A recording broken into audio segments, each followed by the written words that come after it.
This is the Art of Darkness podcast with Kevin Kautzman. And Brad Kelly. We're a couple of very online writers interested in the dark side of what drives creative people to create against all odds. This show is about art and the people who make it, what it costs them, and what it takes to bring something unique and impactful into the world. Each episode, we excavate the life and work of an artist you might think you know. Don't worry, they're all safely dead. On every episode, we try and find out just what the hell was wrong with them and how they worked through their darkness to create something that lives on after them and continues to move culture. Find us online at artofdarkpod.com and on Twitter at artofdarkpod. All right, we've got some sponsors for the pod now. Wait, what? Every link you need for the things we talk about here is at artofdarkpod.com/sponsors. First up, books. If you're into this podcast, odds are you're probably a reader. We've got links to buy new books from bookshop.org and used books from alibris.com. And if you want to listen to your books, we recommend and use audible.com. It's great, and the catalog is huge. All right. So if you're listening to this, you are online. Maybe you're very online. You probably have a website or are thinking of starting one. Maybe you want a website like artofdarkpod.com. We built that with WordPress, which is by far the most popular way to create websites. And the single best host for serious WordPress is WP Engine. I've personally used them for over a decade now, and I don't host my websites anywhere else. Go to artofdarkpod.com/sponsors and click on the WP Engine link to learn more. Finally, the best way to support the show is at patreon.com/artofdarkpod. Get the bonus After Dark content for every episode, access to the book club, and more. Thanks for supporting Art of Darkness. And I don't think that was too painful. I think we did a pretty good job there. Yeah, that sounded good. Yeah, we appreciate it.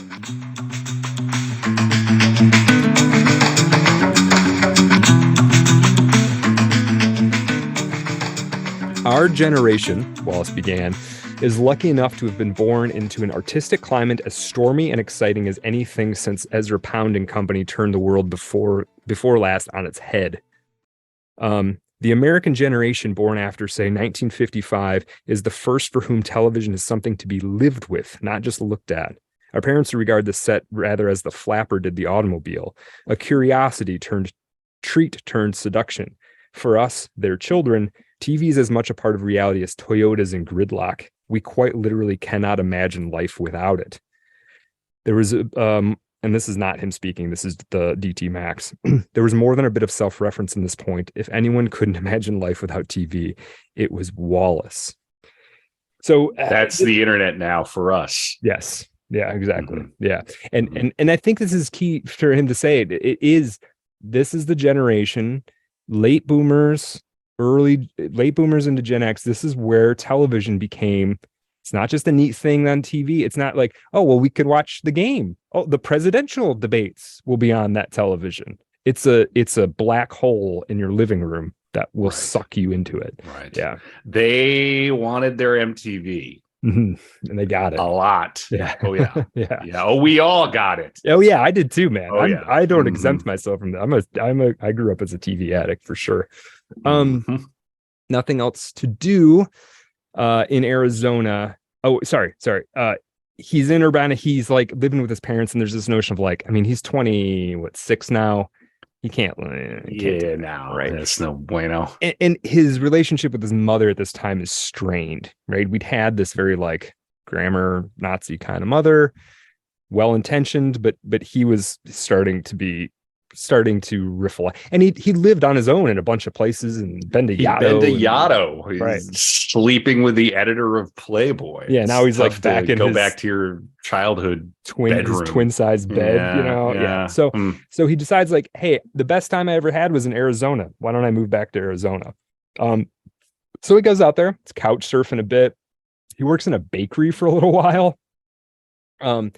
It's funny because he has this big hit, like. From a writer's standpoint, you look at the list, you're like, oh, he published his first novel when he was 25. And you're like, oh, it must have just been all up from there. And then you look at his actual life, he's like, nope, working in a bakery.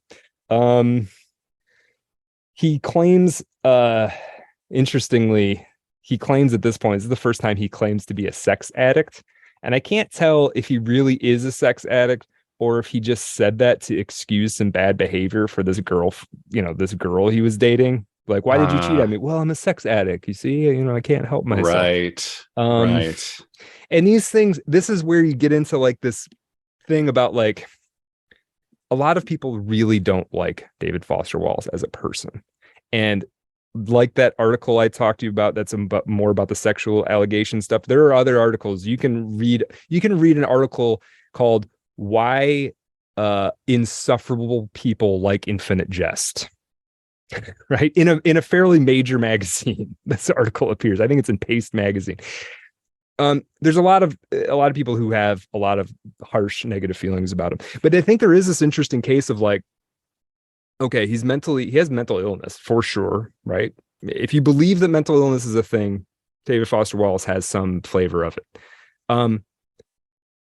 Not to say that excuses bad behavior, but like, where is personal agency? And if it's 100% personal agency, then how do you explain even being depressed at all? Because then you should be able to just choose to not be depressed, right? Sure. But if it's all just what's afflicted by you, are you ever responsible for anything, right? So this is what we try to do on this podcast, is sort of turn that cube and show all or as many sides as we can in the 3-4 hours that we take to do these core episodes. Someone in the chat talked about Harold Bloom. You ever hear Harold Bloom's opinion about? I don't know it offhand. No. What you got?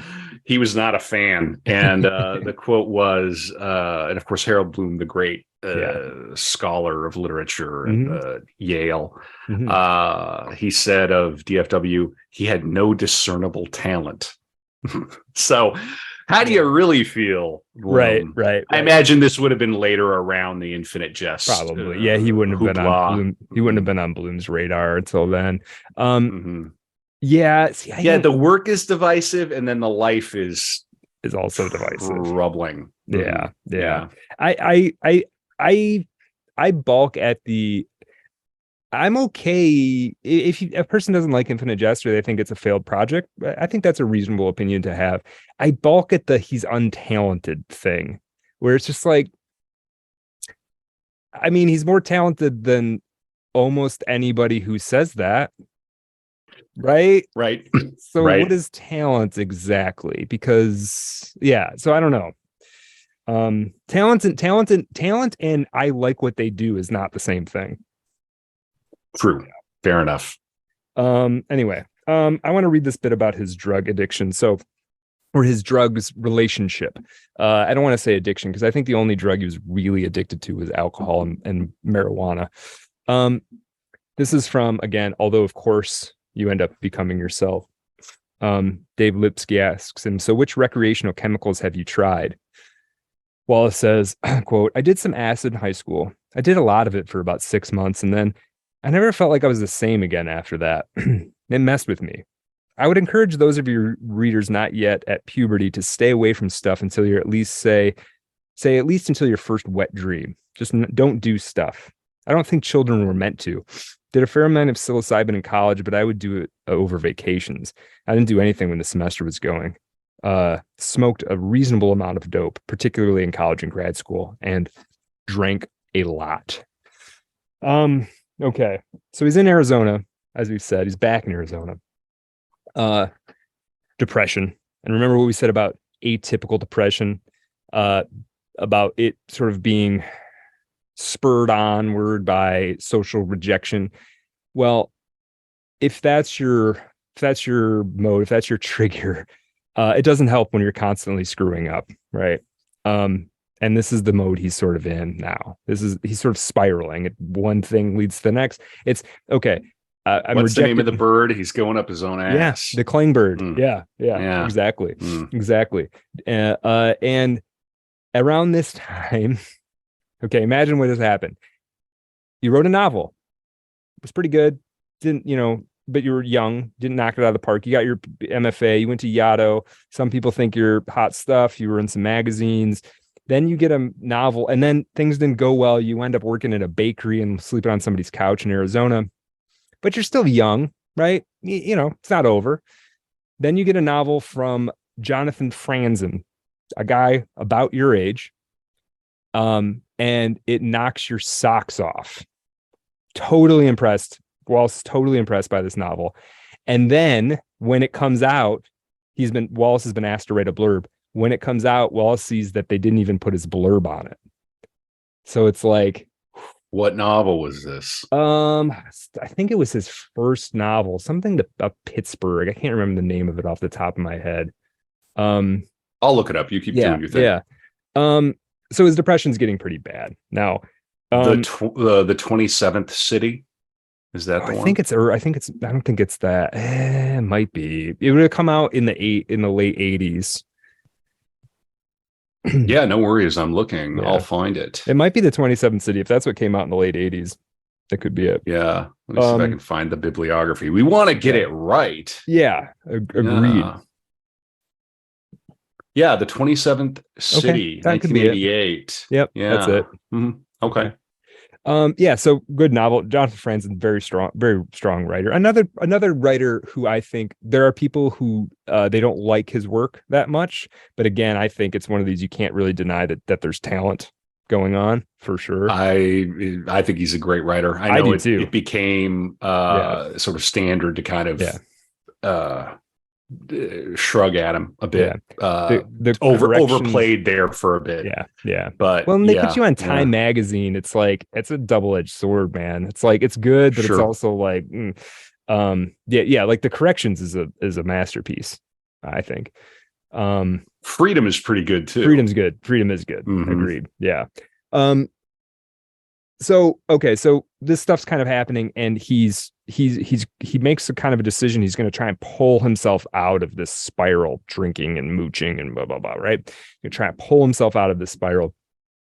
In this notion of like winning at sobriety, right? Because he's got this competitive. He's still a competitive tennis player a little bit in his head, anyway. Right? He's still got this like I can do the thing. Later on, he would talk about the American attitude.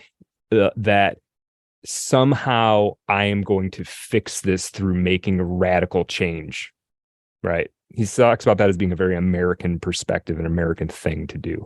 And so he tries to do this. And one of the ways he's going to win at sobriety is he's going to go off Nardil too. No drugs, no drinking, no tobacco. I'm not even going to take my psychiatric meds, and I'm going to just white knuckle my way back to sanity, right? Within a few weeks, he has a total breakdown. And I don't totally mean to laugh, but it's like, he goes cold turkey with everything. Yeah. Everything. Yeah. And he's like a daily marijuana smoker. Yeah. Probably a daily drinker. Probably. Yeah. So you can't. Man. It's too much. It's the guy who probably should have gone to rehab. Right. It wasn't realistic. You know, it's like, So, he has a total breakdown. His mother comes to get him and takes him back to Illinois. What does his breakdown look like? He just starts freaking out. I think in this one, he is, it's hard to keep him straight. I think this one, he has a lot of them. He does have a lot of them. I think this one is more of a like falls into kind of like lethargy and laziness and like some degree of suicidal ideation. But it wasn't the worst breakdown he had out of the number of break. It was a sober breakdown too. Right. So it's not like he's waking up in the gutter. It's like he's like emotionally having a difficult time in his living room, you know. So not to downplay how difficult it was or anything, but it's just that's the quality of it. Ugh. The bad thing, he said around this time, the bad thing was taking over again. When they get him back to Illinois, he does make his maybe his second overt suicide attempt by taking Restorol, a sedative. It's a benzo sedative that he'd been prescribed for nausea. Tries to take a bunch of it. Wow, he's really messed up. He's taking a bunch of pills. Yeah. His father finds him, almost on the verge of death. They decide that he has to get electroconvulsive therapy. Oh, he has 6 sessions. Who comes out of it, according to his mother, quote, as delicate as a child. Yeah. So how old is he? 26? He's 26. Yeah. 26, maybe 27. Yeah. They still give it to people. Yeah. I know somebody who will Yeah. remain nameless who swears by it, like it helped him. Yeah, So no, I think it's easy to hear electroshock, and in our minds we think of One Flew Over the Cuckoo's Nest, right. and you're forced. People are anesthetized now; they're put under. Right. You can go on Mayo Clinic's website and find some middle-aged woman happily rowing a boat, talking about her electroshock therapy and how it's helped her. Yeah, it is the last resort, right. for suicidal depression. Yeah. I don't think it hurt Wallace. I don't think it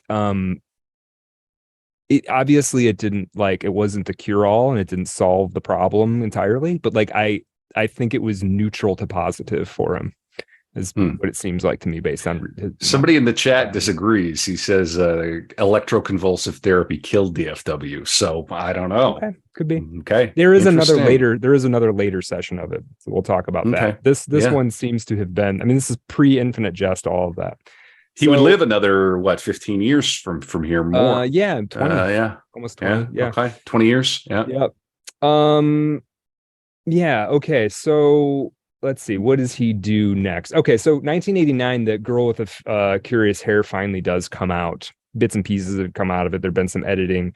It doesn't make any real money. They actually end up charging David Foster Wallace some money for it because he made so many last minute changes. It was like on the way to the printer and he was making changes. So they somehow ended up charging him money for it. Which one is this? This is A Girl with the Curious Hair. The short stories. Okay. Yeah. Not Broom of the System's been out. That's rough. You're getting electroshock therapy and then your publisher starts charging you. Yeah, right. Crazy. And now there's a bit on the bio I want to read. I do at the bio. Hold on, I lost the book. You got it. There it is. I got you can't see on camera, but there's a lot of books over here. Got a lot of threads in old Duder's head. That's right. Under the bandana. Yeah, now I think this is something that I want to stress about. Again, I want to keep track of this evolution. We're thinking about the guy who wrote the Klangbirds, who becomes the guy who writes Infinite Jest, very temporarily, one of the most famous writers in America, and to the guy who writes The Pale King. And we're charting that sort of aesthetic and philosophical and even moral, in some ways, evolution. And as part of that, I kind of want to read this little bit. Okay. He's starting to work on something, right? Quote, in his heart, he was aware that something had to change. He could not go on this way forever. He was about to turn 27, and he was still dependent on his parents for food and housing.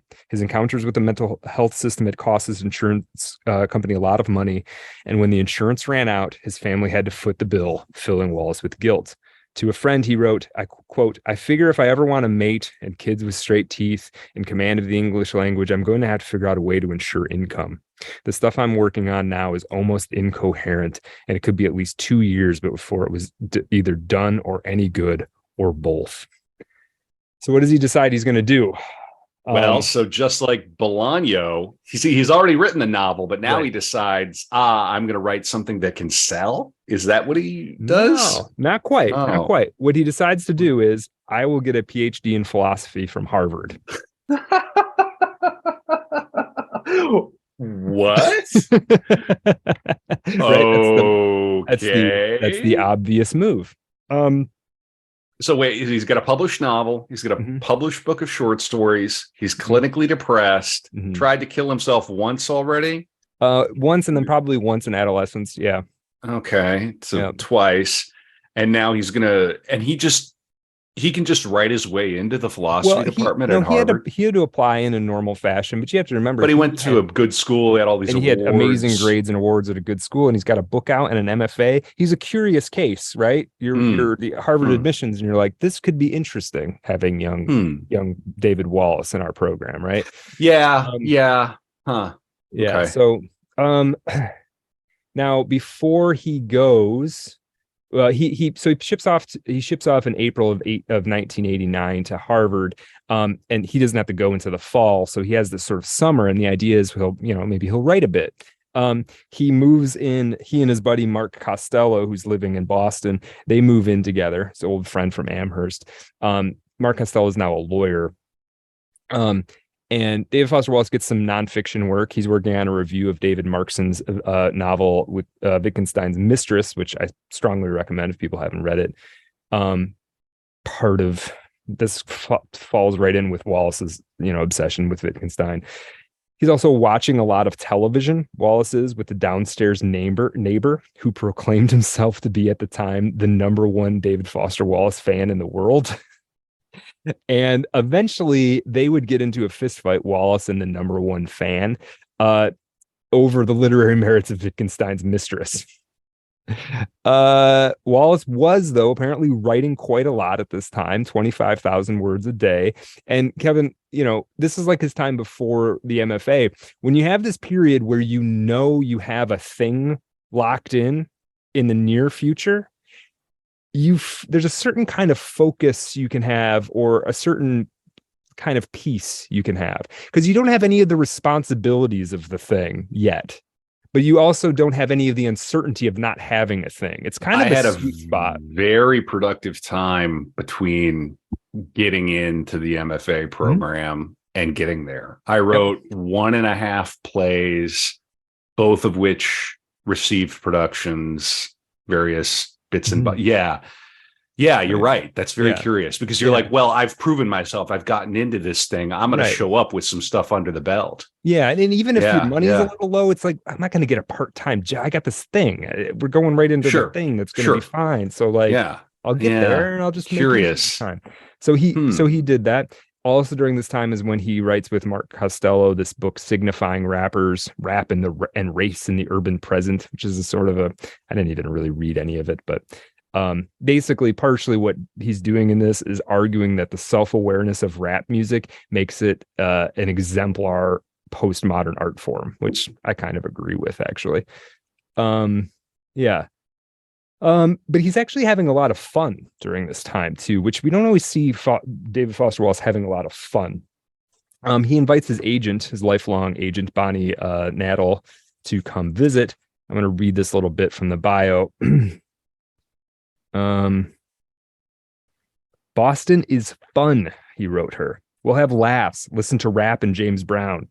Whatever warnings he had gotten in his Arizona recovery group if he returned to substances, as drugs and alcohol were called, had not come to pass. At least not yet. He would get high or drunk most nights, and as he later told an interviewer, fuck strangers. So it can't be that bad. I'm in the PhD program in philosophy at Harvard. Yeah. This is that problem of high achieving addicts, because you're high flying. Right. And you can point to a million different things. And also we live in a society of sort of like a Peter Pan syndrome, where he doesn't, it's fine. He's not married yet. It's fine. He's not settled down. He hasn't figured it out yet. He can have kids when he's 35. Right. So few responsibilities, and who can really blame him? Right. And he's an artist. That's right. That's the other part of it. He's never going to be quite a normal guy. Right. He wants tell me to again be. What he's Yeah.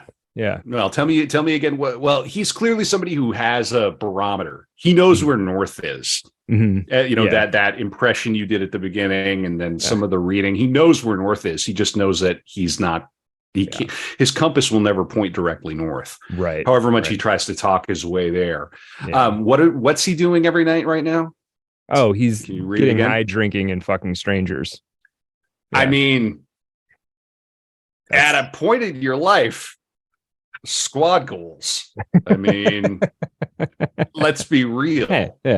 Yeah. It's I'm not going to sit around here and be mopey for him. Right. Oh, poor. Poor. Oh, that's real tough. You'd have gotten to Harvard and the best school in the world.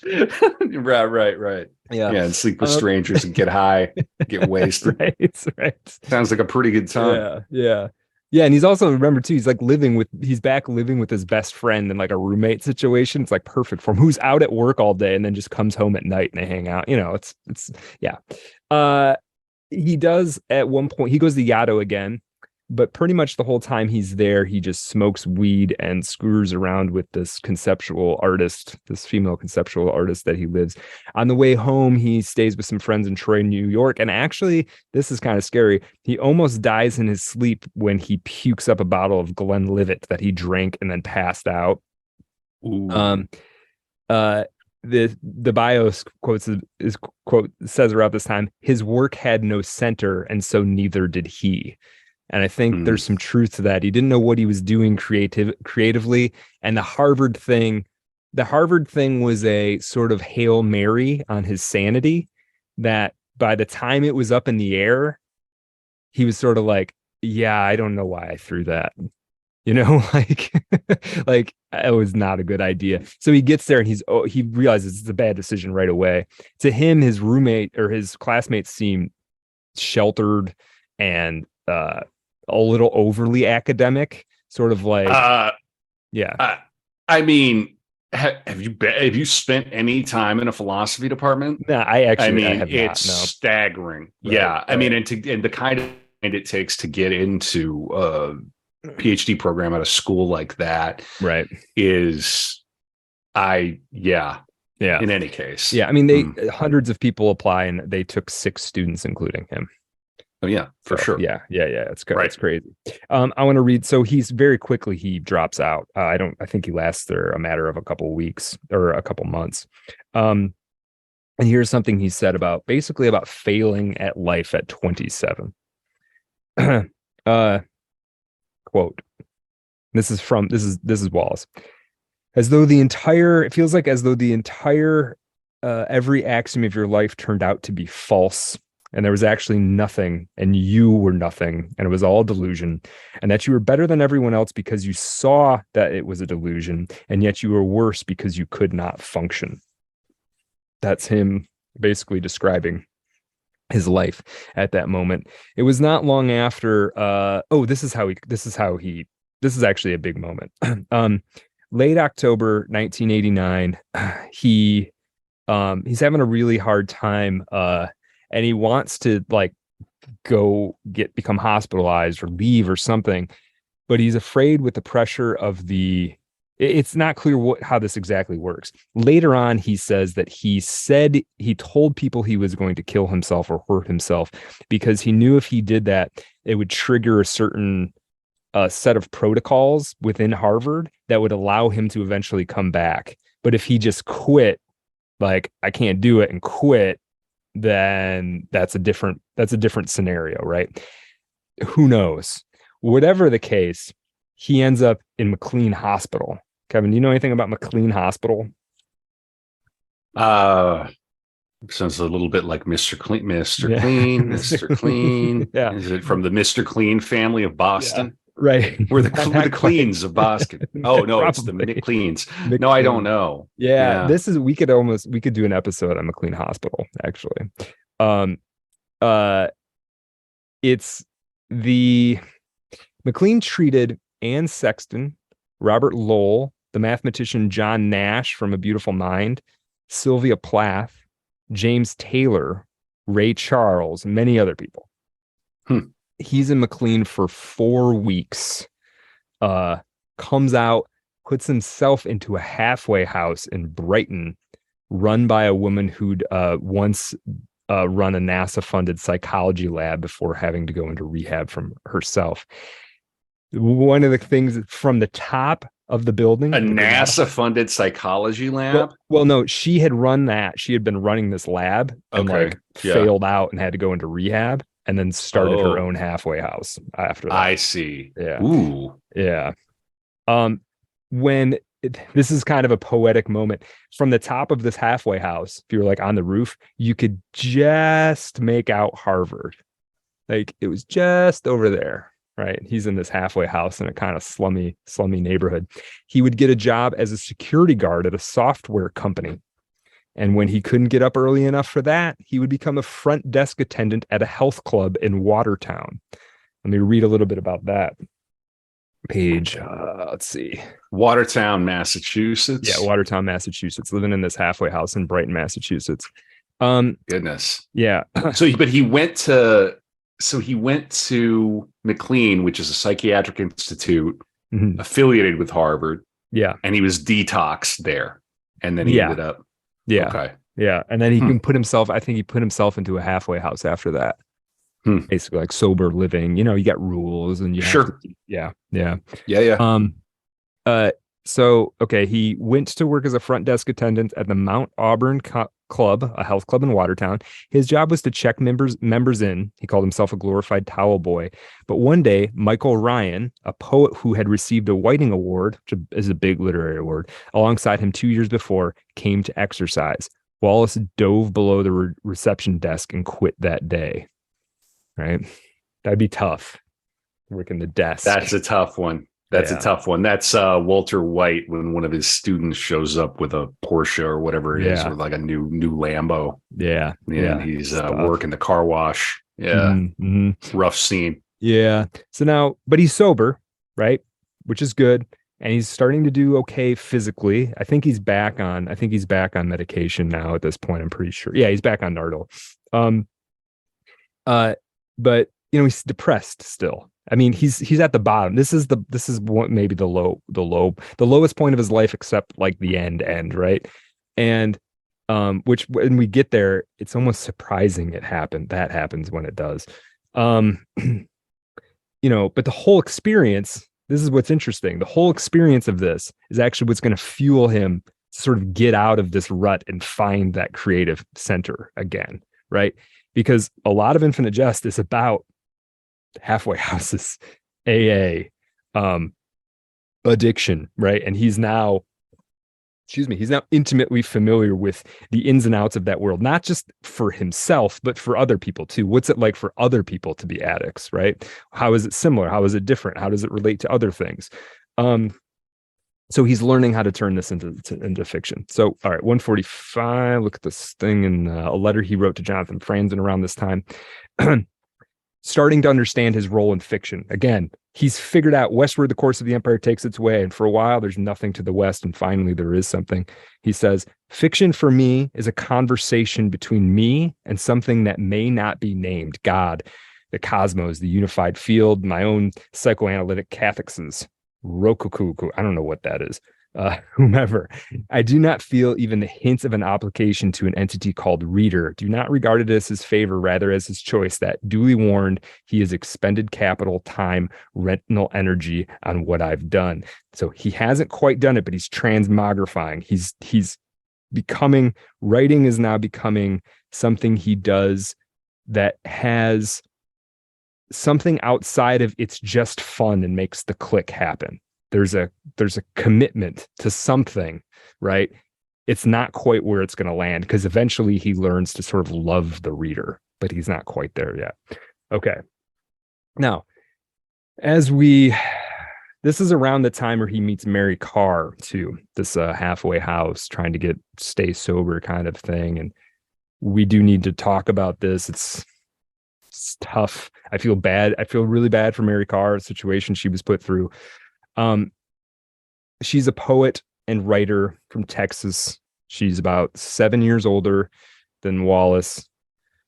She lived in Belmont at this time with her husband and son, and she's a sort of a tough, she's recovering alcoholic, but she's sort of stable relative to David Foster Wallace, and she's tougher than him, really, in a sort of a mentality kind of way. He grew infatuated almost immediately, began very stalker behavior. She's married again. He would tell friends that they had an intimate relationship. He had an intimate relationship with Mary Carr when he didn't. She would tell people like, no, we don't. This is causing problems in my relationship. Nonetheless, they were entwined for a while. Carr apparently did sleep with him some small number of times. The exact ins and outs of their relationship, no pun intended, I don't mean to catalog, and I don't know that anybody really can, except for maybe Mary Carr. She did help hook him up with a teaching gig at Emerson, to try and kind of get things stable for him, so he's not a desk attendant at a health club or a security guard at a software company. And she actually pushed him into getting a private therapist. So he wasn't actually going through therapy at this time. He's just doing like group AA stuff, which was helping, but she thought he needed a little more. Probably not wrong. But importantly, he's sober. He's not even watching TV. He doesn't have a writing project, though one is coming. And I really do think that he was addicted to Mary Carr now. He doesn't have anything else, right? The writing's not working. The booze isn't happening. The weed's not happening. The television's not. What am I? I'm going to fixate on this woman. So all that other stuff was covering up this somehow, or it's the same energy or the same. That's my take on it. Yeah, that's my take on it. And when you can't have it, it's just like if you're an addict, if you can't get a cigarette, you start getting agitated, tense and weird. You start behaving strangely. We have listeners who they come to me and they go, Kevin, you got to drop the next Art of Darkness. So you got any more of that podcast about the dark side of creativity? Come on now. Yeah, it'll cost you. Are you on the After Dark yet? That'll be $18,000. I don't know why I have that number in my mind tonight. It's somebody got a ransom out. What's going on here, Kevin? With what's the line from the more cowbell? I got a fever.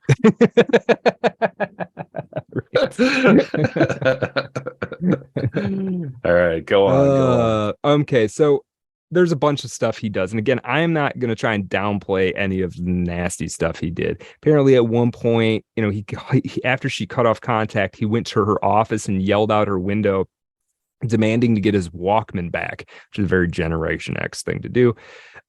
When she threw it out the window, he stomped off and punched out a car window, right? He apparently threw her from a moving car at one point. He obtained a gun with the intention that he was going to shoot and kill Mary Carr's husband at one point. He got a tattoo with her name and a heart.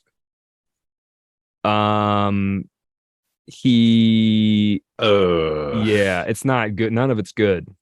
Is this a man who can be friends with women? I don't know. I don't know if that doesn't really feel like it. Actually, no, I take that back. Later on, he does. I think once he's got some more things sorted out, I think he's right. Not at this point. Not now. Yeah.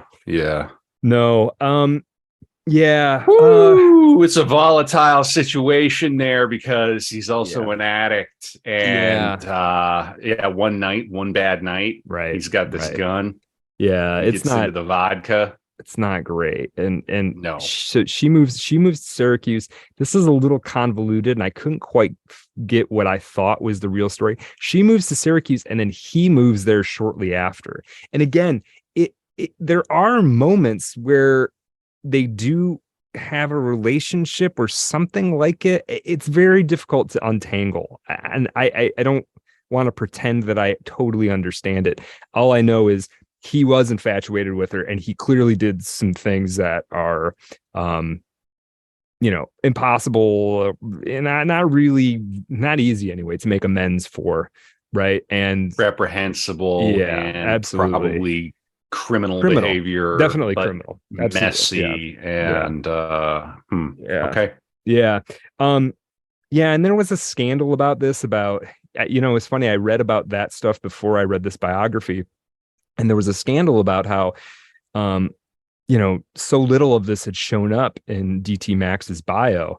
And then I read the biography and there's pages of this stuff. I'm I'm not sure how much was supposed to be in here. Because there's complaints that DT Max glossed over it. But I'm not sure I don't totally understand what the scandal is all about. But. Well, I don't know a whole lot about it, but I think it says in the Wikipedia that Carr is saying of the account that that's about 2% of what happened. Right. So what we're saying is indicative of the kind of stuff that happened, but not the quantity. Right. Yeah, I think it's pretty nasty stuff. Yikes. Just he's a very difficult guy. Yeah. And obsessive. I think we've got an obsessive personality on our hands here. 100%. DFW. Yeah. by the time he does eventually have another kind of nervous breakdown, this time so he's sober again. He ends up in the psych ward for a few days of Newton Wellesley Hospital in 1991. We've stepped down from McLean Hospital a little bit. And I have this quote. He writes a letter to his agent, Bonnie Nadill, who'd been there with him from the beginning. Quote, I think he wrote this from the hospital or shortly after. Please don't give up on me. I want to be a writer now way more than in 1985. I think I can be better than I was, but it's going to take time. And believe me, I know that quite a bit of time has elapsed already. Do not assume, please, that I am being slothful or distracted because I have not sent you any fiction to publish. Do not assume I've given up in despair or that I've burned out. I haven't, I swear. And maybe a couple more years before I finish anything both long and respectable, but I will. Please don't forget me, and please don't let Jerry, I think his editor at the time, Jerry, forget me either. I write daily on a schedule. I'm at least publishing hack work, and I will be a fiction writer again or die trying. Okay, it's around this time he starts writing a piece for Harper's about television. And he's an television addict, right? So it could be quite interesting if you get that sort of Wallace perspective. In writing this piece, I think is where he starts to get the final sort of tying together the final things that allow him to finally write Infinite Jest. His understanding of the relationship that American culture has to pleasure, and addiction, and television is baked right into that, and how you're manipulated because of that, and how it's made us unable to focus and do anything really difficult. He'll talk later on, like, even to the point of like, people don't even have the attention span to be like citizens anymore. Like, you can't even pay attention long enough to even understand. It's one thing to be an obsessive and know everything that's happening, but we can't even seem to know enough of what's going on to like even make the meager decisions that are sort of required of us, right? And so he's sort of he's beginning to understand how all of this stuff fits together. Yeah, I'm going to read another little bit from the bio. Quote, now he was far clearer on why we were all so hooked. It was not TV as a medium that had rendered us addicts, powerful though it was. It was far more dangerously an attitude toward life that TV had learned from fiction, especially from postmodern fiction, and then had reinforced among its viewers, and that attitude was irony. Irony, as Wallace defined it, was not in and of itself bad. Indeed, irony was the traditional stance of the weak against the strong. There was power in implying that what was too dangerous to say. Postmodern fiction's original ironists, writers like Pynchon and sometimes Barth, were telling important truths that could only be told obliquely. But irony got dangerous when it became a habit. Wallace quoted Lewis Hyde, whose pamphlet on John Berryman and alcohol he had read in his early days at the halfway house. Irony has only emergency use, the pamphlet said. Carried over time, it is the voice of the trapped who have come to enjoy the cage. Ooh, I mean, nothing defines the 90s more into the aughts, all the way up until like 2011 or 2012, I would say, than irony. Mm-hmm. Yeah. Mm-hmm. And that detachment, just the eye rolling pose. Yeah. Yeah. And I think he has a point where it's not that zero irony is the answer, right? You still need it at times to navigate certain situations and explain certain things to you. But like, to him, it becomes this habit. It becomes lazy. It becomes in a way that you don't actually have to deal with anything. Right? And irony is a word that has so many different meanings. I mean, I've been trained. I mean, there's dramatic irony where one of the characters knows something and another character doesn't, or the audience knows something and another, that one of the characters doesn't know that. That's not what we mean here. Mm-hmm. The definition of irony is just something unexpected. Right. So what do we mean here? Let's just come out and say it. What do you mean here by this irony in fiction and in that's a good question. I mean, I almost think of it as it's not a perfect synonym, but there's a sort of a Venn diagram of like sarcasm. Yeah. And a aloofness. Mm-hmm. And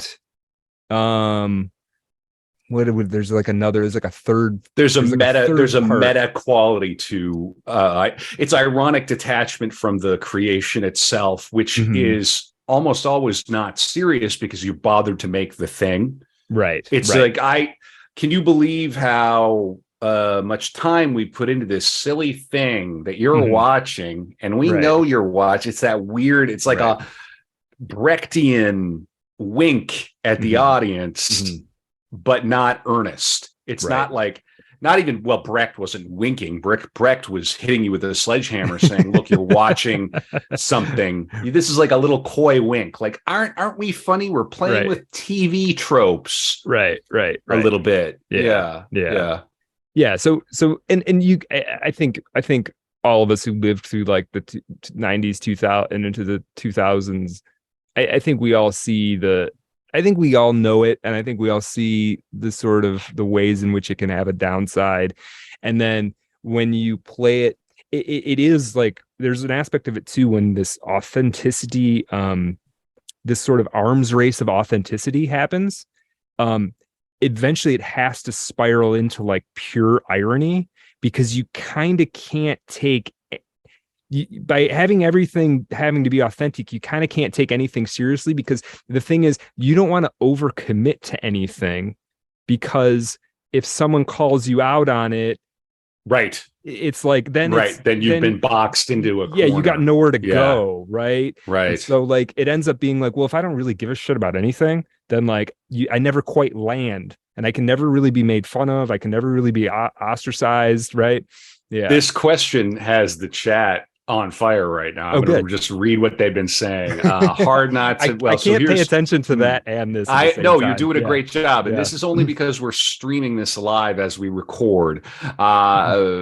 Here's one comment: irony is your permission slip. Hard not to be irony poisoned in 2023. More relevant than ever. Here's another person calls it, and I like this. I like all of these, but this is good. The language of postmodernism. And another person says there's a lack of earnestness, something dishonest to it. Endless series of reflecting mirrors with a smirk as the objective. And that's the word, isn't it? It's smirk. It's like, aren't I clever? I'm doing this, but I'm aware of it. And I could just as easily do the other thing. I think a way to see it too, a clear, and this is all great. I think a good way to see it in action too is when people do things ironically. Like, I remember for me, in my particular milieu that I was in at the time, with the sort of like late 2000s, which was like the heat of my the height of my social life, and also Burger King line cooks that you were hanging out with. No, I wasn't hanging out with Burger King line cooks, but I remember, and this is going to sound like a pitch for authenticity for myself, and I guess it is. I remember I liked drinking Pabst Blue Ribbon. Like I liked it for a long time. My grandfather had drank it, and so to me it was a little bit of a, like, it's cheap, and it was also like a little bit of a connection with my grandfather I never really knew. And then I realized that everybody was drinking it ironically, and it was just a very strange. And then I was also, because I'm right next to them, also drinking it, and it was like, wait, what am I? And then I was like, am I drinking this? Am I really, like, what am I actually doing here? Right. And it doesn't. I'm with you. Good, I never drank PBR ironically. Yeah. That's because we're, well, we are real salt of the earth. Yeah. My step grandfather literally owned a bar. Right. Yeah. That was like, okay, we could, anyway, that's maybe on the after dark. But people for a while did drink it like ironically. It was like, look at us. Big time. Oh yeah. Big time. Yeah. So anyway, well, because they turned it into it. I mean, that brand was like kind of not a big deal. They turned it into $1 billion brand. Oh, whoever was pulling the levers on that was somebody in the chat. I really wonder how he said Frank Booth approves, right? Heineken.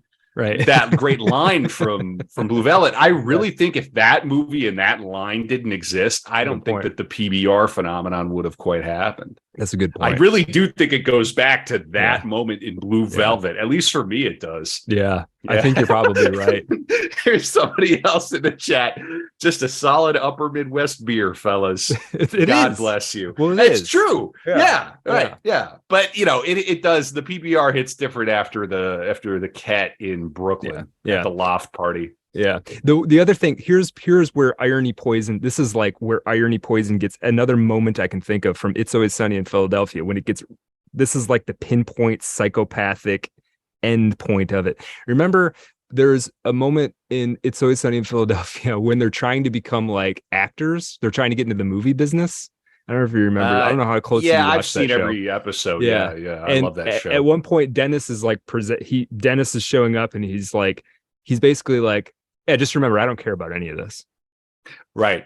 Yeah, I don't remember. I don't care about anything. None of this matters. I don't care about any of this. That's right. That's because if you, right. Because if you actually care, then you can be judged on whether it works out or it fails or people like it or whatever. Right. I think one of the reasons that I really don't like the irony poisoning is that it obscures class and class consciousness, because you can be poor as fuck, poor as dirt, and take the irony pill and have this cool affectation, because who fucking cares, right?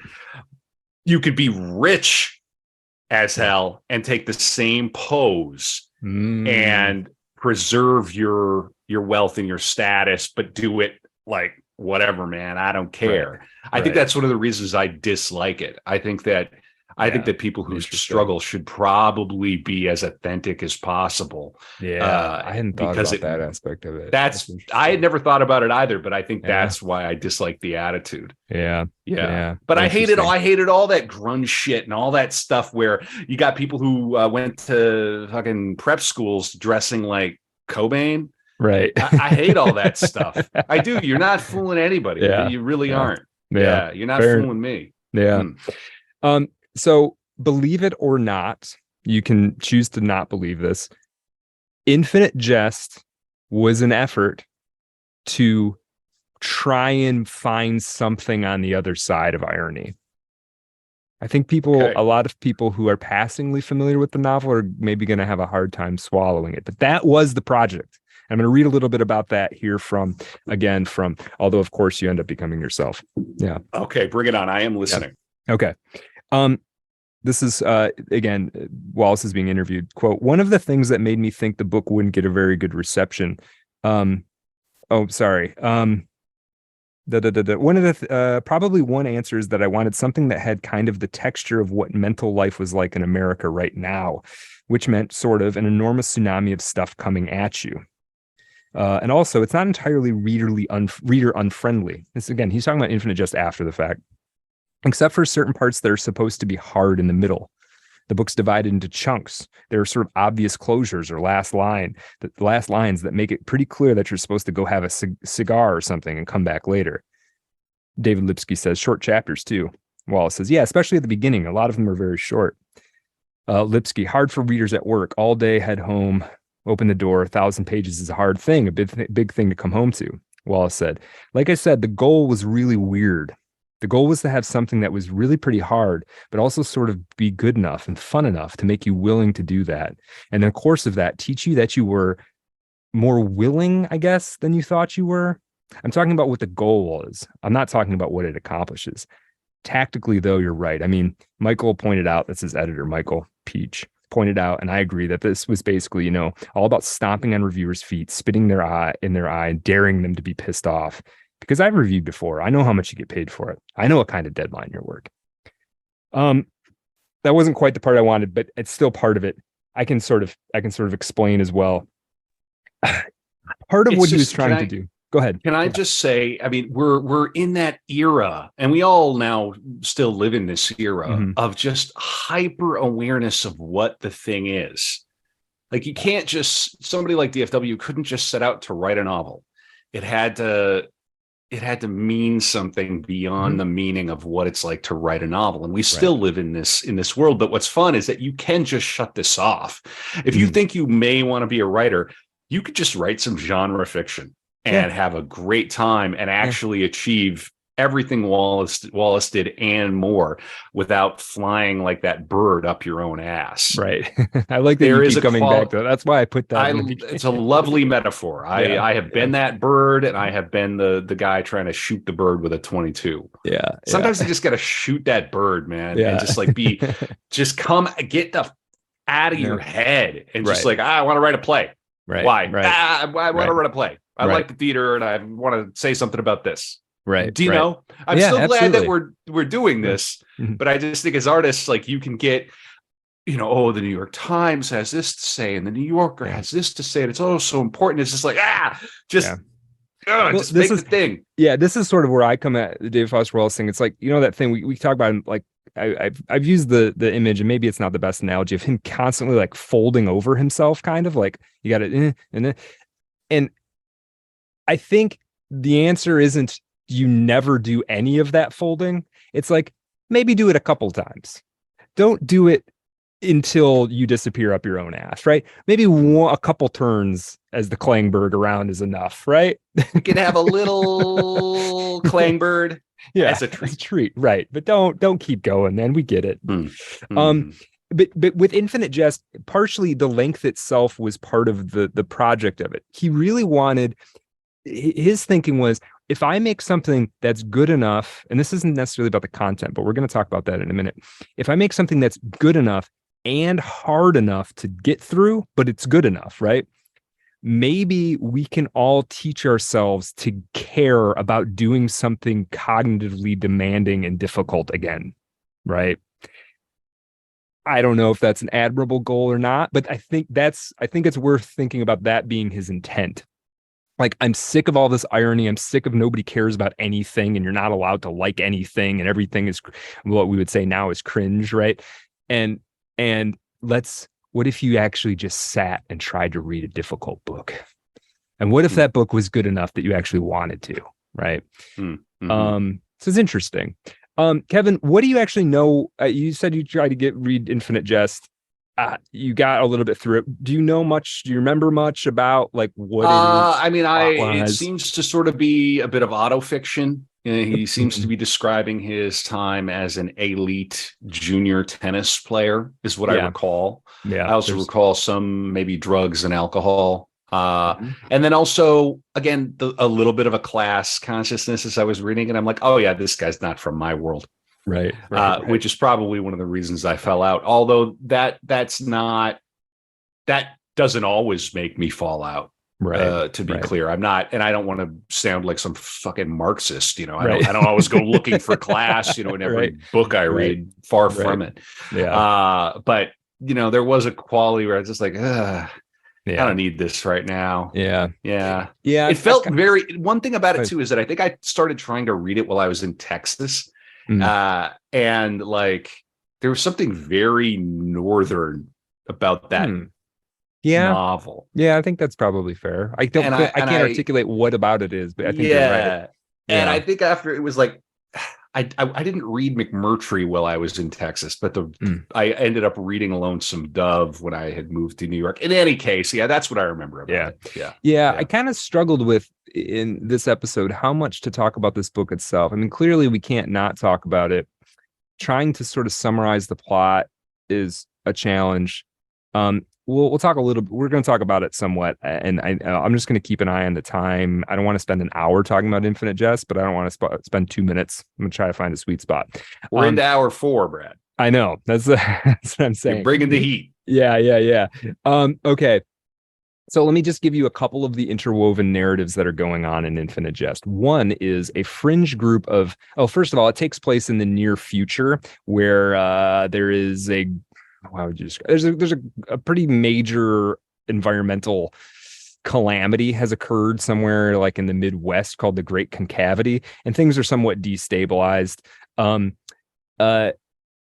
terms of, interestingly though, in terms of like world building this dystopian reality, I don't think it's actually very good. It's more about these insular groups that are in this world, right? I don't remember anything about it being dystopian at all. So it's there's parts of it that feel kind of tacked on a little bit. So here's some of the interwoven narratives. One is a fringe group of Quebecois radicals who are called the wheelchair assassins in English, plan a violent geopolitical coup, which is opposed by high-level U.S. operatives. Another of the threads is various residents of the Boston area reach rock bottom with their substance abuse problems and enter a residential drug and alcohol recovery program, the Ennett House Drug and Alcohol Recovery House, where they progress in recovery through Alcoholics Anonymous and Narcotics Anonymous. Another is students train and study at the Enfield Tennis Academy, run by James and Avril Incandenza and Avril's adopted brother, Charles Tavis.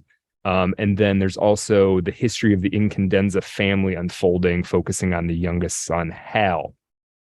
I'm just reading from Wikipedia here.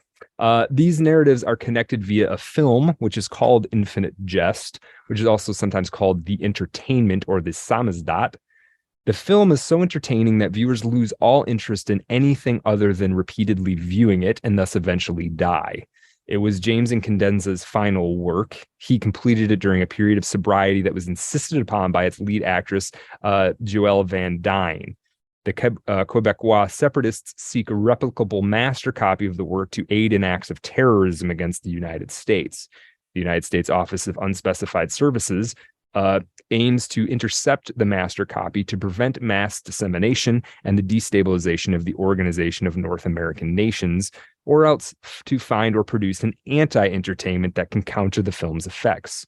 Joelle seeks treatment for substance abuse problems at Ennett House. Wheelchair Assassins member Remy Marath visits Ennett House, aiming to find Joelle and lead to the master copy of the entertainment. Here are a few of the characters. Hal Incandenza is the youngest of the Incandenza children and probably a stand-in for David Foster Wallace. Arguably the novel's protagonist. As its events revolve around his time at ETA, Hal is prodigiously intelligent and talented, but insecure about his abilities and eventually his mental state. His friend Michael Penniless calls him Ink, that's INC, and his favorite thing to do is to secretly smoke marijuana in the seclusion of the ETA tunnels. He has difficult relationships with both his parents. He has an eidetic memory and has memorized the Oxford English Dictionary, which I realized I stole for House of Sleep without realizing it, apparently. And like his mother, often corrects his friends and family's grammar.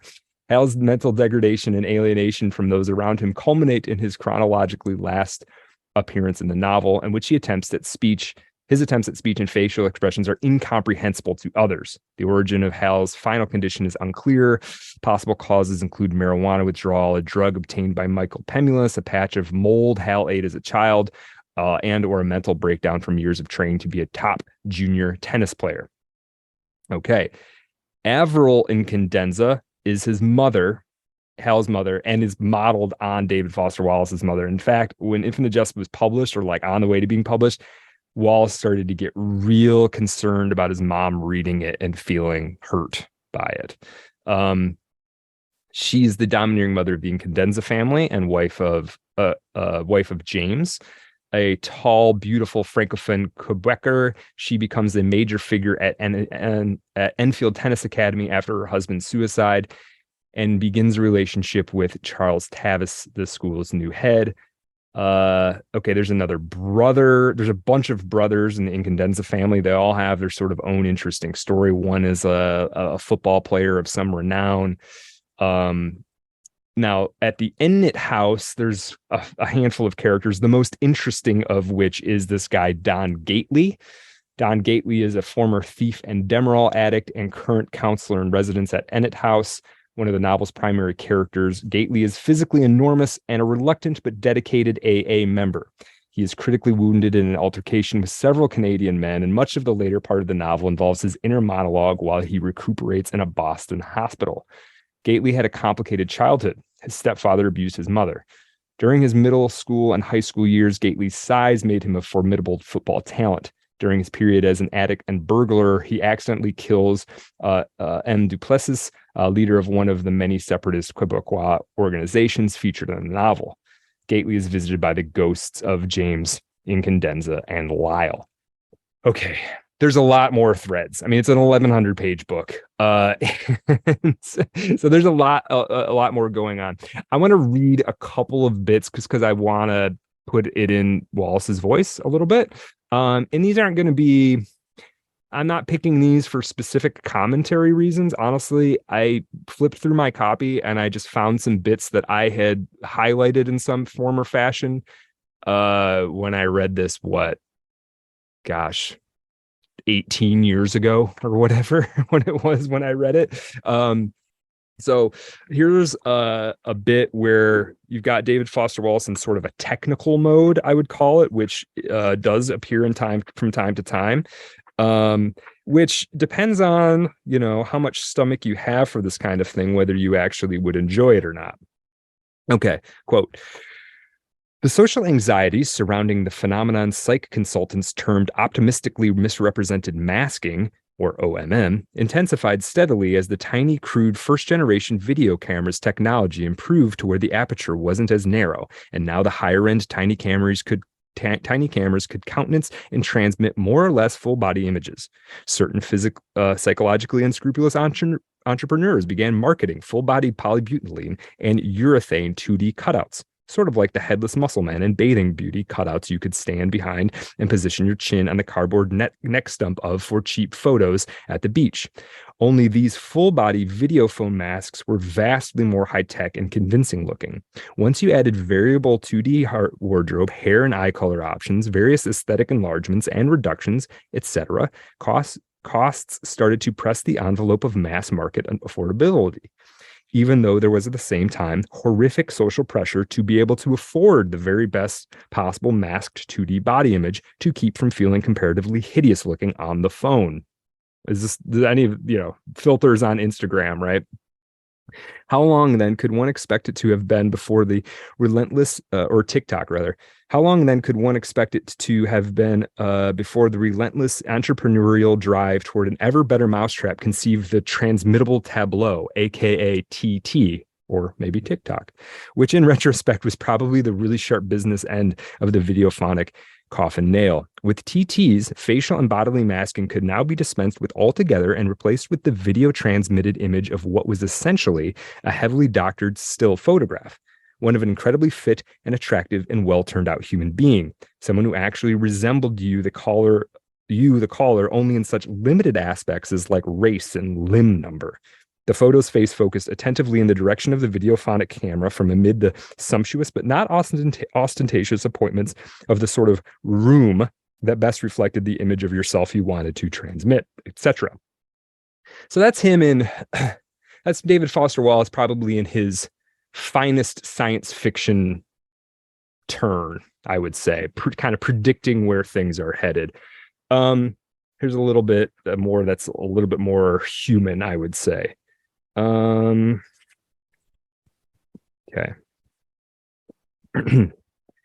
"Boston AA is like AA nowhere else on this planet.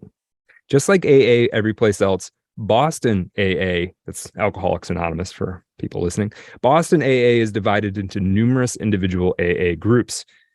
And each group has its particular group name, like the Reality Group or the Alston Group or the Clean and Sober Group. And each group holds its regular meeting once a week. But almost all Boston groups meetings are speaker meetings.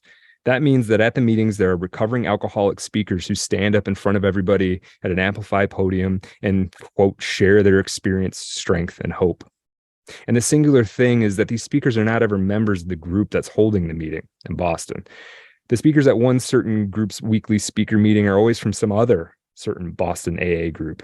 The people from the other group who are here like at like your group speaking are here on something called a commitment.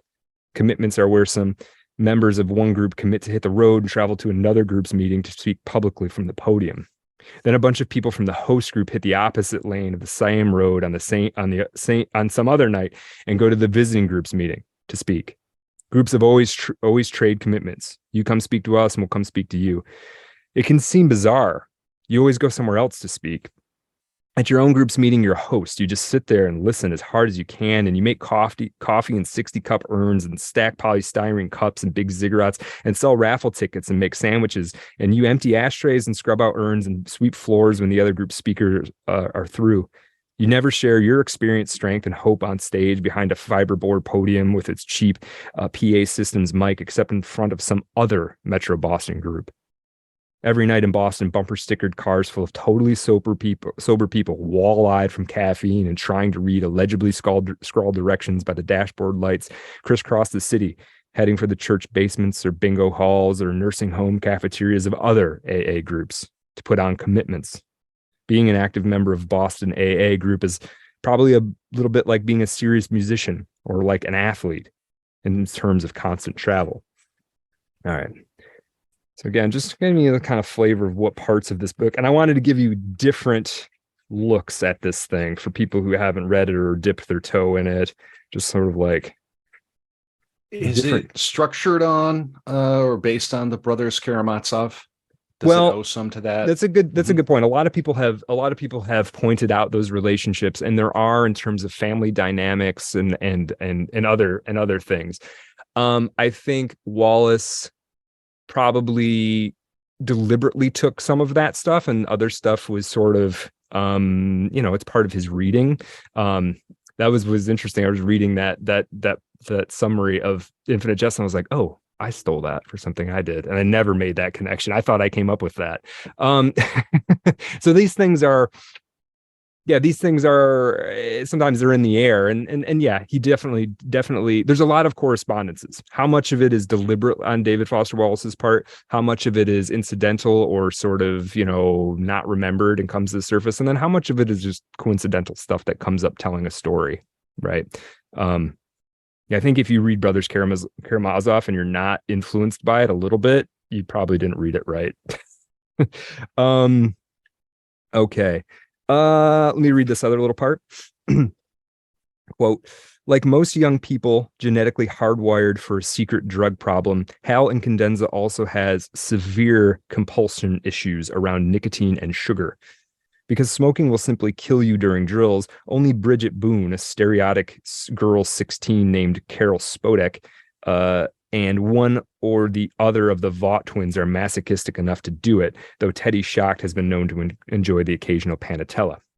The nicotine craving Hal tries to mollify as best as he can by dipping Kodiak wintergreen smokeless tobacco several times daily, spitting into either a cherished old childhood NASA glass or the empty can of Spiritine high-protein breakfast beverage that even now sits, given a wide berth by all the others, next to a small pile of the tennis balls the kids don't have to squeeze as long as they're eating.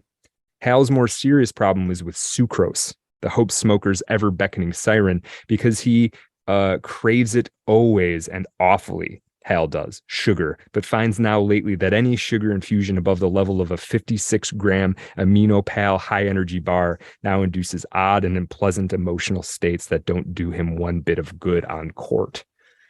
Right. Yeah. Okay. I don't want to read a whole lot more. I had a couple other sections. We're gonna not read a ton more Infinite Jest. Those are kind of sporadic examples of what it feels like to read different Just parts so of Infinite intense, Jest. and it is.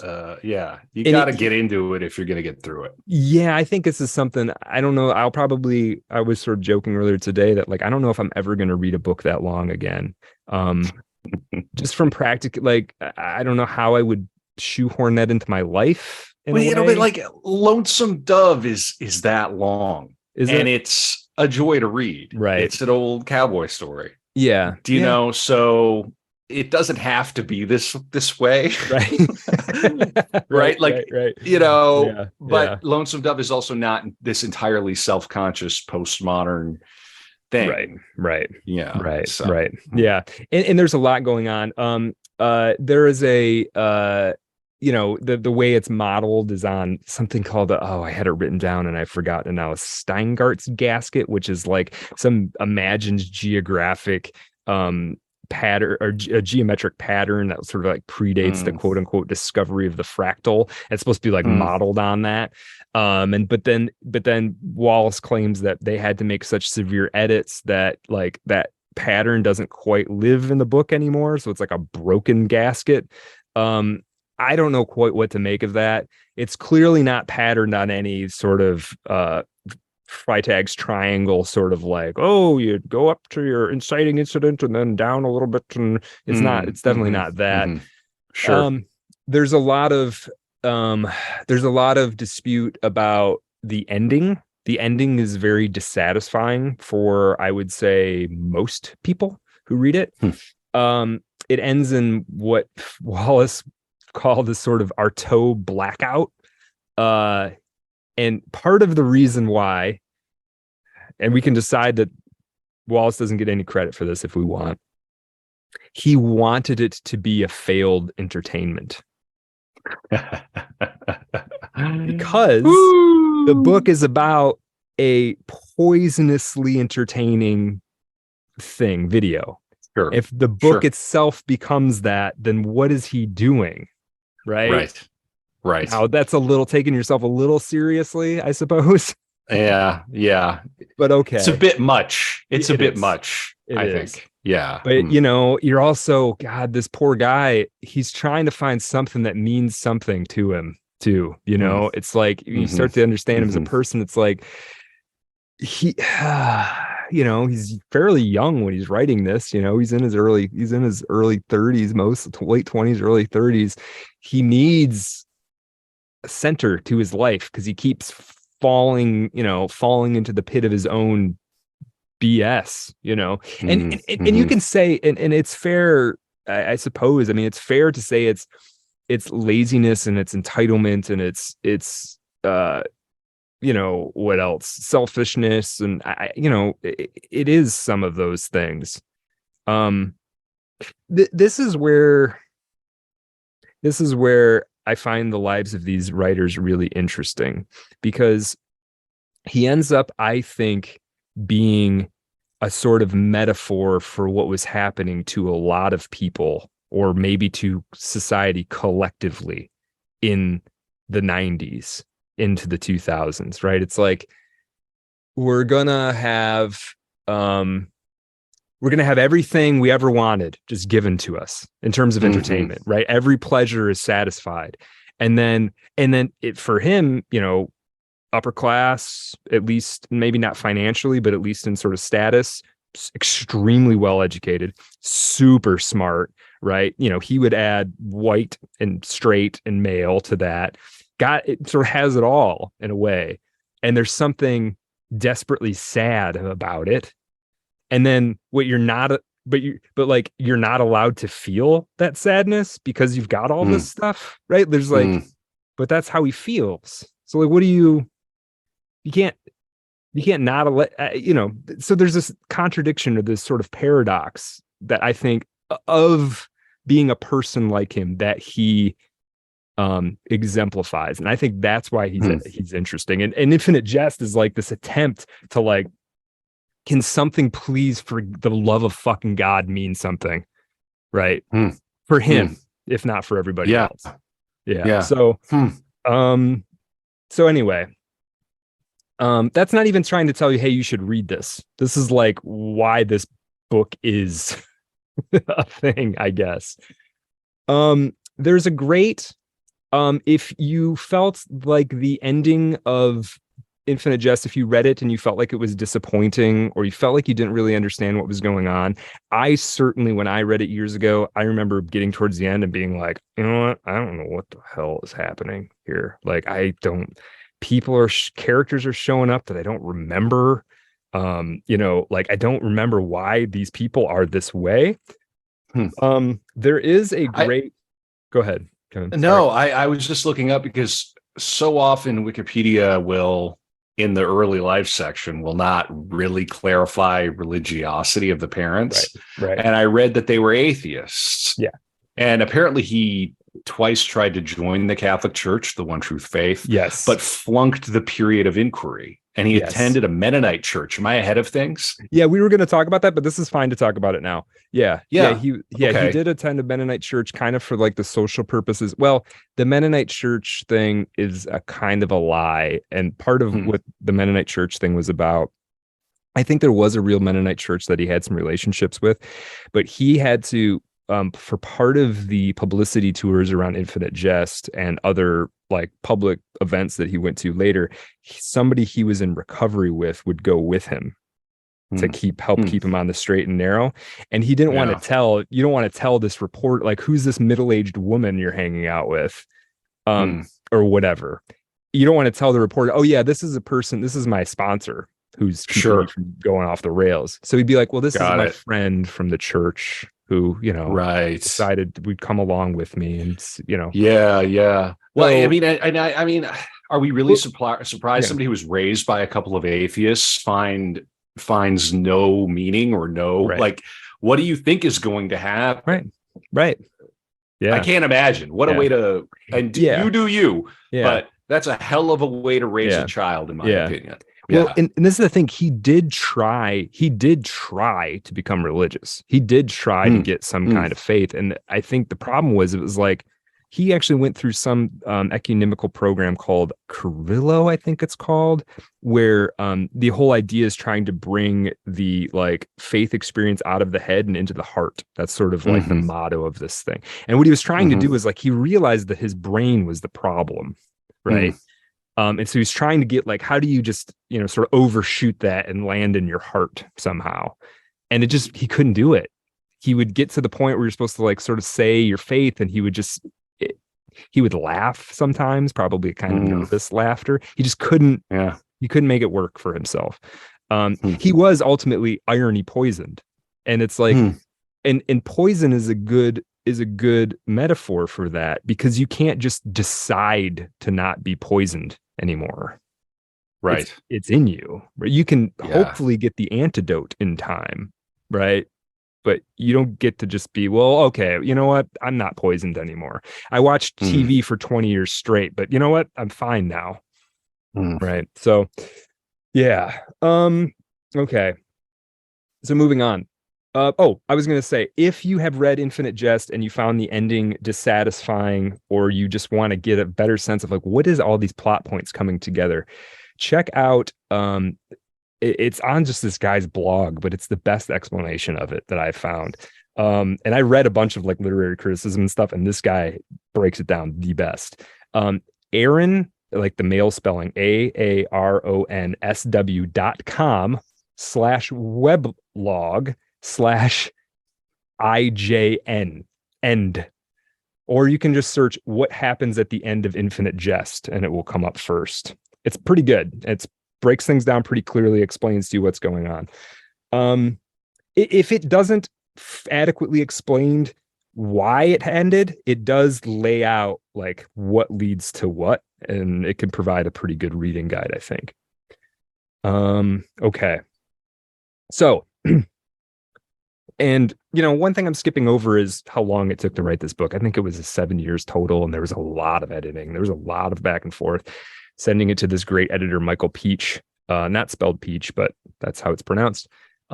Cutting hundreds of pages, probably upwards of 500 pages were cut. Comes out on Little Brown, and it's a huge success. How? Yeah. What? Right? Yeah. And Wallace didn't even think it should have been that big of a success. This is like the sort of almost tragic. We'll talk. This is another definition of irony. This is not the drinking Pabst Blue Ribbon irony. This is it shouldn't have happened, but it's kind of oddly funny that it did. There is no reason. Like, no one would have ever predicted this book would have done as well as it did. We're talking eventually.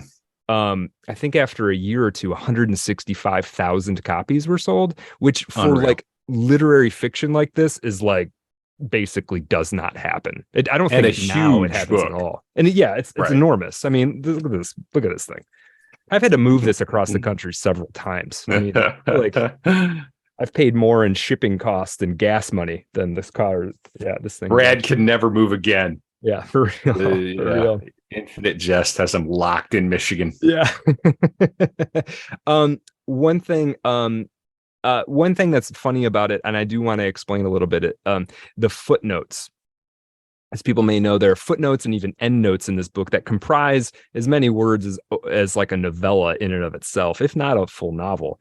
And I just wanted to give people a sense of like, people who are like, what is the deal with the footnotes? What is the deal with the footnotes? I'm going to tell you. All right. Yeah. Okay. Quote, I've become intensely attached to this strategy, that is the footnotes and endnotes, and will fight with all 20 claws to preserve it. It allows me to make the primary text easier to read, while at once, one, allowing a discursive, authorial, intrusive style without Finneganizing the story, that's Finnegan's Wake. Two, mimic the information flood and data triage I expected to be an even bigger part of U.S. life 15 years hence, which is when the book's set. Three, have a lot more technical medical verisimilitude. Four, allow/make the reader go literally physically back and forth in a way that perhaps cutely mimics some of the story's thematic concerns. Five, feel emotionally like I'm satisfying your request for compression of text without sacrificing enormous amounts of stuff. So he sort of couldn't give it up, right? For those reasons. Some of them are good, some of them are somewhat self-serving. Okay. So before Infinite Jest came out, he actually got a job at Illinois State University. So he's working on the book. He ends up back at Illinois State University after living in the halfway houses and living in Syracuse for a while. He ends up back at Illinois State with a job teaching. This puts him practically back at home. I think in 1993 he moves there, 31 years old. And this is where he actually starts to learn how to balance writing and teaching. He was always able to either do one or the other. Now he's sort of actually able to do it. He weirdly gets sort of like assigned a girlfriend almost. The department chair is like, you should meet my daughter. And they end up in like a relationship, which now that we know the history of the Mary Carr situation, it's like, man, I wish somebody had pulled that department chair aside and said, maybe he knew, and it's just like, I can control this somehow. Yeah, I don't know. It's creepy. I don't think a lot of the Mary Carr stuff at that point was public. Wallace wasn't that much of a public figure, you know. It's not like people would have been writing tabloid style stuff about him. He is also starting at this time to publish more nonfiction. He had been publishing some, but he's publishing a lot more, peaking, some would say, with the article, A Supposedly Fun Thing I'll Never Do Again, which came out in a collected volume under that title in 1996. Supposedly Fun Thing I'll Never Do Again is he goes to a cruise ship with all his neuroses and anxieties and all of that. And a lot of his articles are that, him going to a place and sort of you just getting the David Foster Wallace perspective on this thing, this event, this setting, the state fair, the porno award, adult video network awards, whatever. He had a habit of gonzoizing stuff where he would just like, well, I'll just make up something that's sort of like metaphorically apt for the kind of thing that happens here, right? And he would get some grief from that from people later. But to me, I don't care. Make it up. I don't care. Yeah. I mean, just don't present it as God's truth. Capital J journalism. Yeah, and don't don't put somebody's name on something that specific person didn't do. Sure. Right. But if it's like a thing, I don't care. Who cares? Yeah. The Kentucky Derby is decadent and depraved. Right. Yeah. Yeah, and then you end up saying Good stuff. Truer thing, right? Right, of course. Of course. Yeah. Visions of Nixon and his staffers cannibalizing some sort of a Boy Scout in the back of a camper. Yeah. And it's not true. Of course, that didn't happen. But of course, right. Yeah. But now, I mean, now that stuff. Okay, who knows? Yeah. Wonder what Hunter would say about 2023. Oh, if he's still working for Rolling Stone, he would say, "Let's not get into it. We're going to do Hunter next year. I think I got to do Hunter. Yeah, that's a good one. That's a good one. Here's another thing. So, but once he gets Infinite Jest, as it's approaching development and as it's going to come out, he's actually stabilizing pretty good. And part of this is this being at Illinois, figuring out how to do the teaching and writing, relationships he has with Jonathan Franzen and Don DeLillo, mostly by correspondence. But here's the thing. he's got sympathetic people who are on his level that he can talk to, right? About his issues problems with as a writer and all of this. And those people need that help too. Don DeLillo needs somebody to talk to sometimes too. Jonathan Franzen needs somebody to talk to sometimes too. And so those friendships are genuine.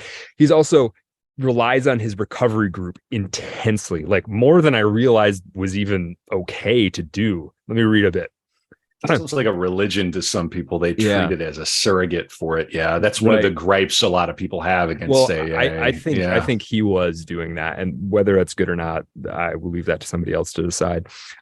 Quote, Wallace's recovery friends were much in evidence in his new home, that's in Illinois. Many of them were handy, and they were vigilant that the impractical Wallace not get ripped off by their own. His best friend from recovery, Francis B., built his bookshelves. Another put in a cutoff switch for his main electrical cable. Francis B.'s mother volunteered to clean Wallace's house. Soon she was doing his wash, with Wallace hiding his underwear from her before she got there. She would cook for him or pick up a roast chicken at his favorite restaurant and stick it in his empty fridge while he was teaching her at a meeting. One time, when the handle on his screen door came off, Wallace called Francis B. and said, "How much is a new screen door going to cost me?" His friend came over with a screwdriver and fixed it. Wallace exaggerated his helplessness. It was at once a gesture of generosity and selfishness. The others took pleasure in helping, and Wallace got things done that he didn't have time or aptitude for. Yeah. Okay. So, book comes out. Obviously a big hit. Like we said, 165,000 copies would be sold eventually. He goes on this book tour. By the end of his book tour that this book is written about, and there's a movie made about this book, which is very strange that you'd make a film that's decent to watch. It's actually pretty good for what it is. It's a strange idea for a film, but once you've accepted the premise, it's a well-done film. Jesse Eisenberg plays David Lipsky, the author, and Jason Segel plays David Foster Wallace, does a great job. Once the tour, I think I've got this right. They go on the book tour, and during the tour, there's several more print runs of Infinite Jest. Like, it's so popular, they're like, "Oh, I guess we got to do it again." And then a week later, like, "Oh, I guess we got to print it again." Like, "Oh, I guess we got to," like, they can barely keep up with demand for this monstrosity of a book. Okay. Now, here's an interesting thing about him becoming famous. As you can imagine, a guy who's sort of neurotic, but also real serious about authenticity, believes in his work, very self-conscious. It's weird to become famous, to go on television, be on Charlie Rose, right, and be interviewed for an hour. It's all very weird. And he actually has to learn to become media savvy. I'm going to tell you, one of his first big interviews that's not in like a literary magazine is with Details magazine. This is just a funny story. Wallace had never been interviewed by the mainstream media in depth before. The only feature magazine piece written on him had been by a friend of his agent for Arrival in 1987. So he left up the letters from Franzen, DeLillo, and others, a whole wall of letters that help me or are important, as he later wrote to DeLillo. The reporter, David Streitfeld, who was on staff with the Washington Post, told him he should take them down because a journalist could see them and quote from them. He also told Wallace that rambling self-analysis might not be the ideal approach to conversations for publication. An interview is not the place for the confidences. This is a quote from Wallace. "I was wildly indiscreet about stuff like drug histories and Mary Carr," Wallace wrote to DeLillo afterward. "And the reporter stopped me in the middle and patiently explained certain rules about what to tell reporters. About his time in substance abuse programs, he needed no coaching since Carr had already warned him about it.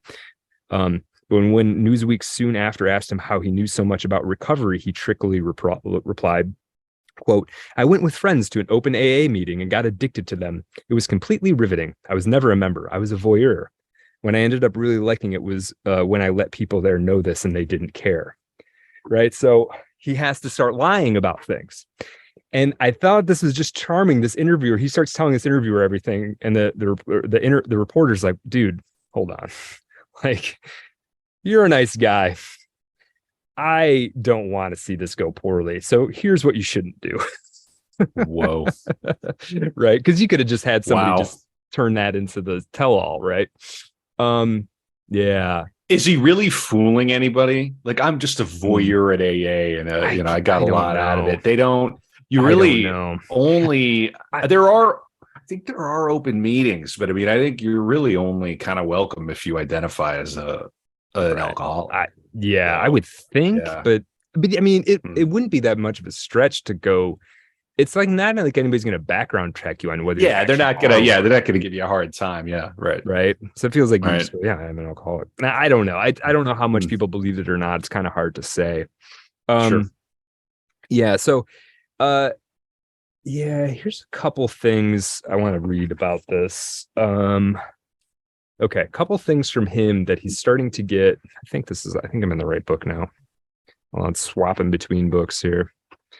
Swap on, Brad Kelly. Yeah, you're crushing it. Yeah, I know. Doing a good job on this episode. I don't overtake a lot of time. But all right. I know you're going to bring it in. You're going to bring it in. He's in his 30s and only lives to 46. So,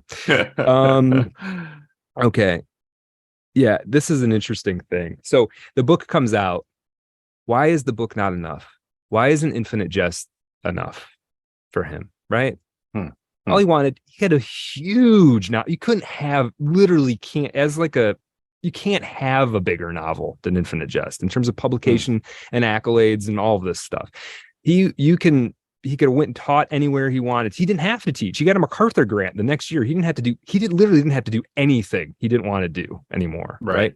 He didn't have to write these magazine pieces if he didn't want to, or he could have written as many magazine pieces as he wanted. He could have done anything. Sure. Right. Sure. Why? Sure. So why does he end up so depressed, and why does he just end up back in the same place as he was? This is at the heart of so many of the figures that we cover. Like, we have our Maya Deerens who don't ever get this kind of success in their lifetimes, but we also look at Hemingway. And you go, I've been thinking about this for the past few weeks since covering Hemingway. Like, how do you fumble that bag that hard? Right. And the answer, the pat answer is mental health. Right. But it's like, what does that mean? You just go, what does it mean? Like, you have everything. You're the most famous writer alive. You could do anything. Right. And instead you just drink yourself to death, or you. Right. I don't understand. Spiral out of control. For Wallace, I kind of wonder if that fame had come a decade later and he had managed to stabilize himself more and more and more, and then he's 45 years old. I kind of wonder if it would have gone a little differently. But here's something he said. So this is from the of course you end up being yourself. They're talking about the fear, right? He's talking about quote, that the fear is the basic condition, and there are all kinds of reasons for why we're so afraid. But the fact of the matter is that the job that we're here to do is to learn how to live in a way that we're not terrified all the time, and not in a position of using all kinds of different things and using people to keep that kind of terror at bay. That is my personal opinion. Well, for me, as an American male, the face I'd put on the terror is the dawning realization that nothing's enough, that no pleasure is enough, no achievement is enough. That there's a kind of queer dissatisfactionness or emptiness at the core of the self that is unassuageable by outside stuff. And my guess is that that's been what's going on ever since people were hitting each other over the head with clubs.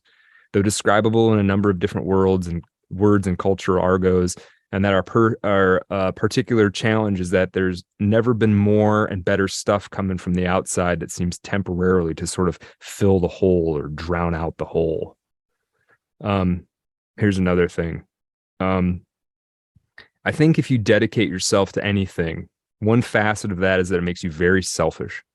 And that when you want to work, you're going to work. And you end up using people, wanting people around when you want them around, but then sending them away. And you just can't afford to be that concerned about their feelings. And it's a fairly serious problem in my life because, I would like to have children, but I also think that the sort of life that I live is a pretty selfish life. And it's a pretty impulsive life. And, I know there's writers I admire who have children, and I know there's some way to do it. I worry about it. I don't know what I want to say. I don't know that I want to say anything much more about it. There's jokes about getting laid on tour and stuff, but I don't even know what that means. So this is basically he's saying these things while the world is saying, "Oh my God, you're the best writer of your generation, and the books are flying off the shelf, and can't even keep up with media requests and all of that." Right. Around this time, during the sort of fanfare of Infinite Jest, he has a fraught entanglement with a woman named Elizabeth Wurtzel, who's the author of Prozac Nation.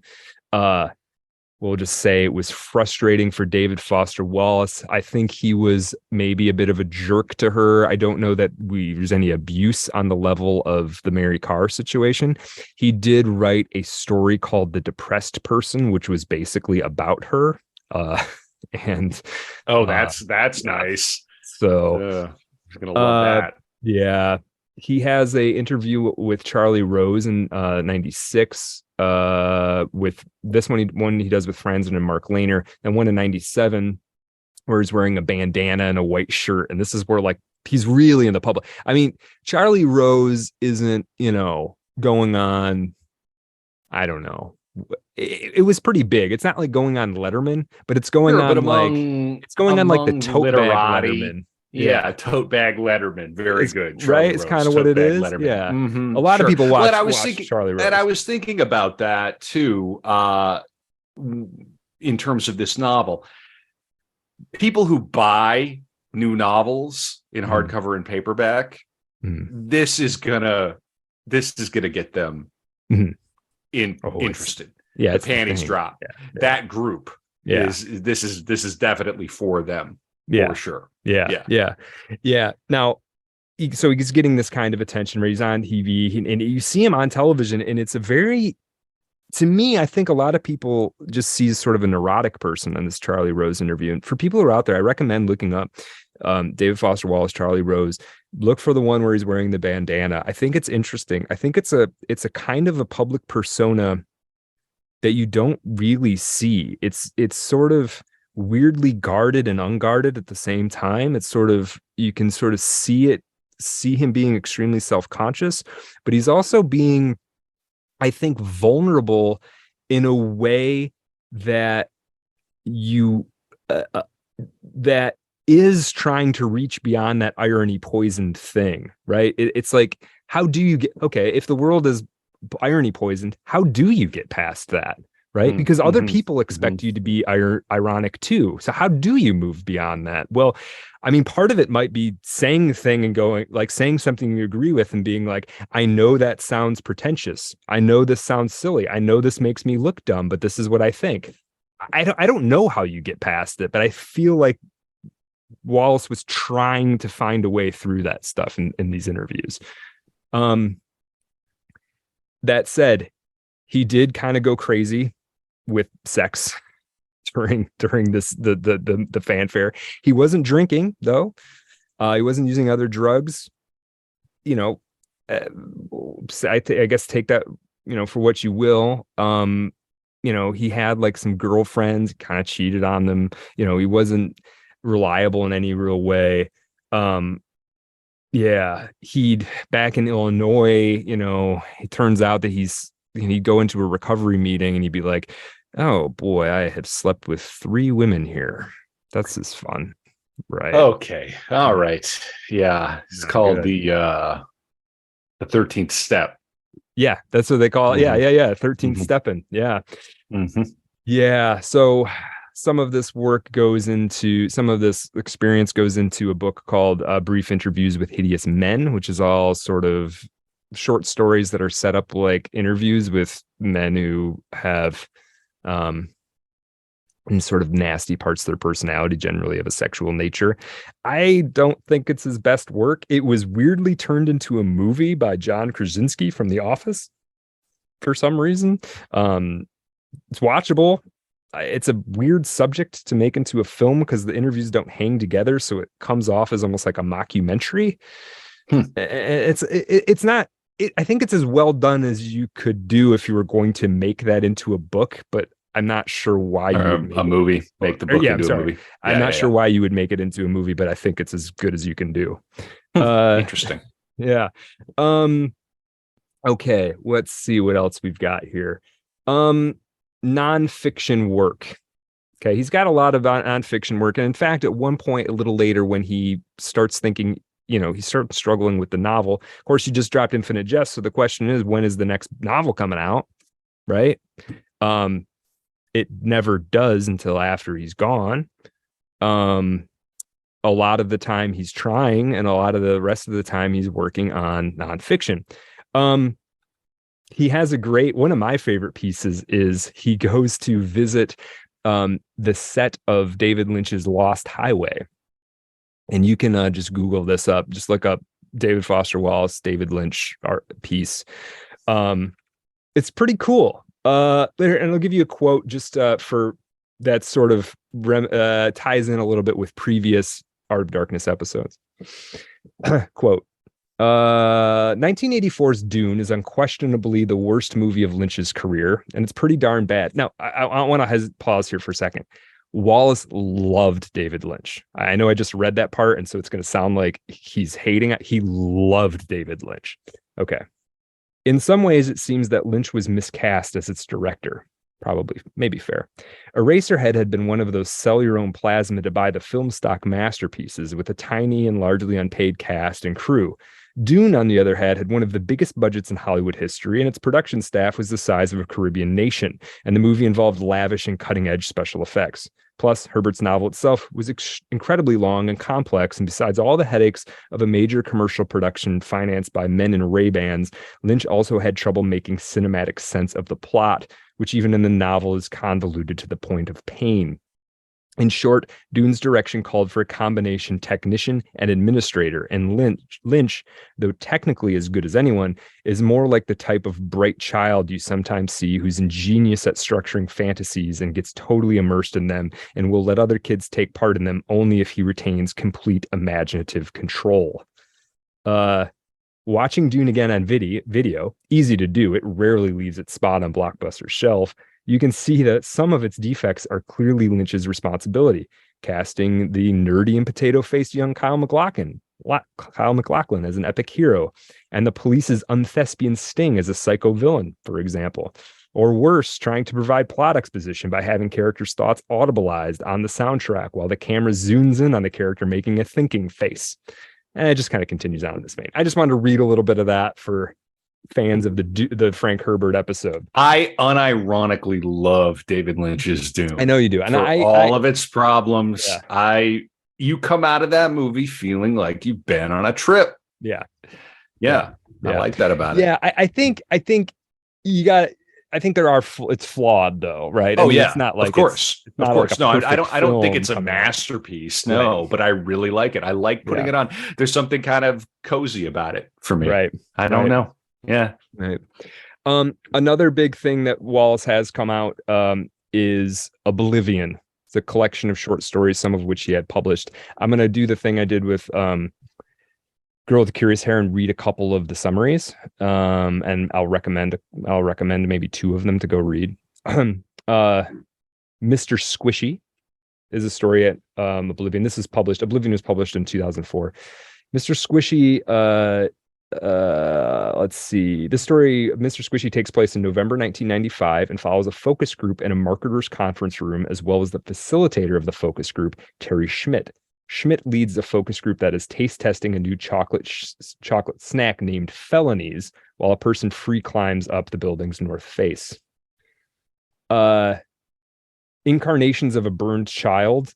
If you want to read, like, if David Foster Wallace was to write horror, read Incarnations of Burned Children. It's really well done, actually. It's probably his most like crystalline, well-crafted short piece of fiction. I think it's 4 pages, and it's like, you want to know how to write a short story? Boom. David Foster Wallace's Incarnation of Burned Children. Another Pioneer is a fable about the effect of a wise child who can answer any question posed to him in a Stone Age village. I quite like that one too. Let's see. Good Old Neon is often called his short story masterpiece. The story consists of the monologue of a lonely advertising executive who commits suicide by crashing his car. Throughout the story, Neil provides a psychiatrist with stories regarding his fraudulence, deceptions, failures, and manipulations.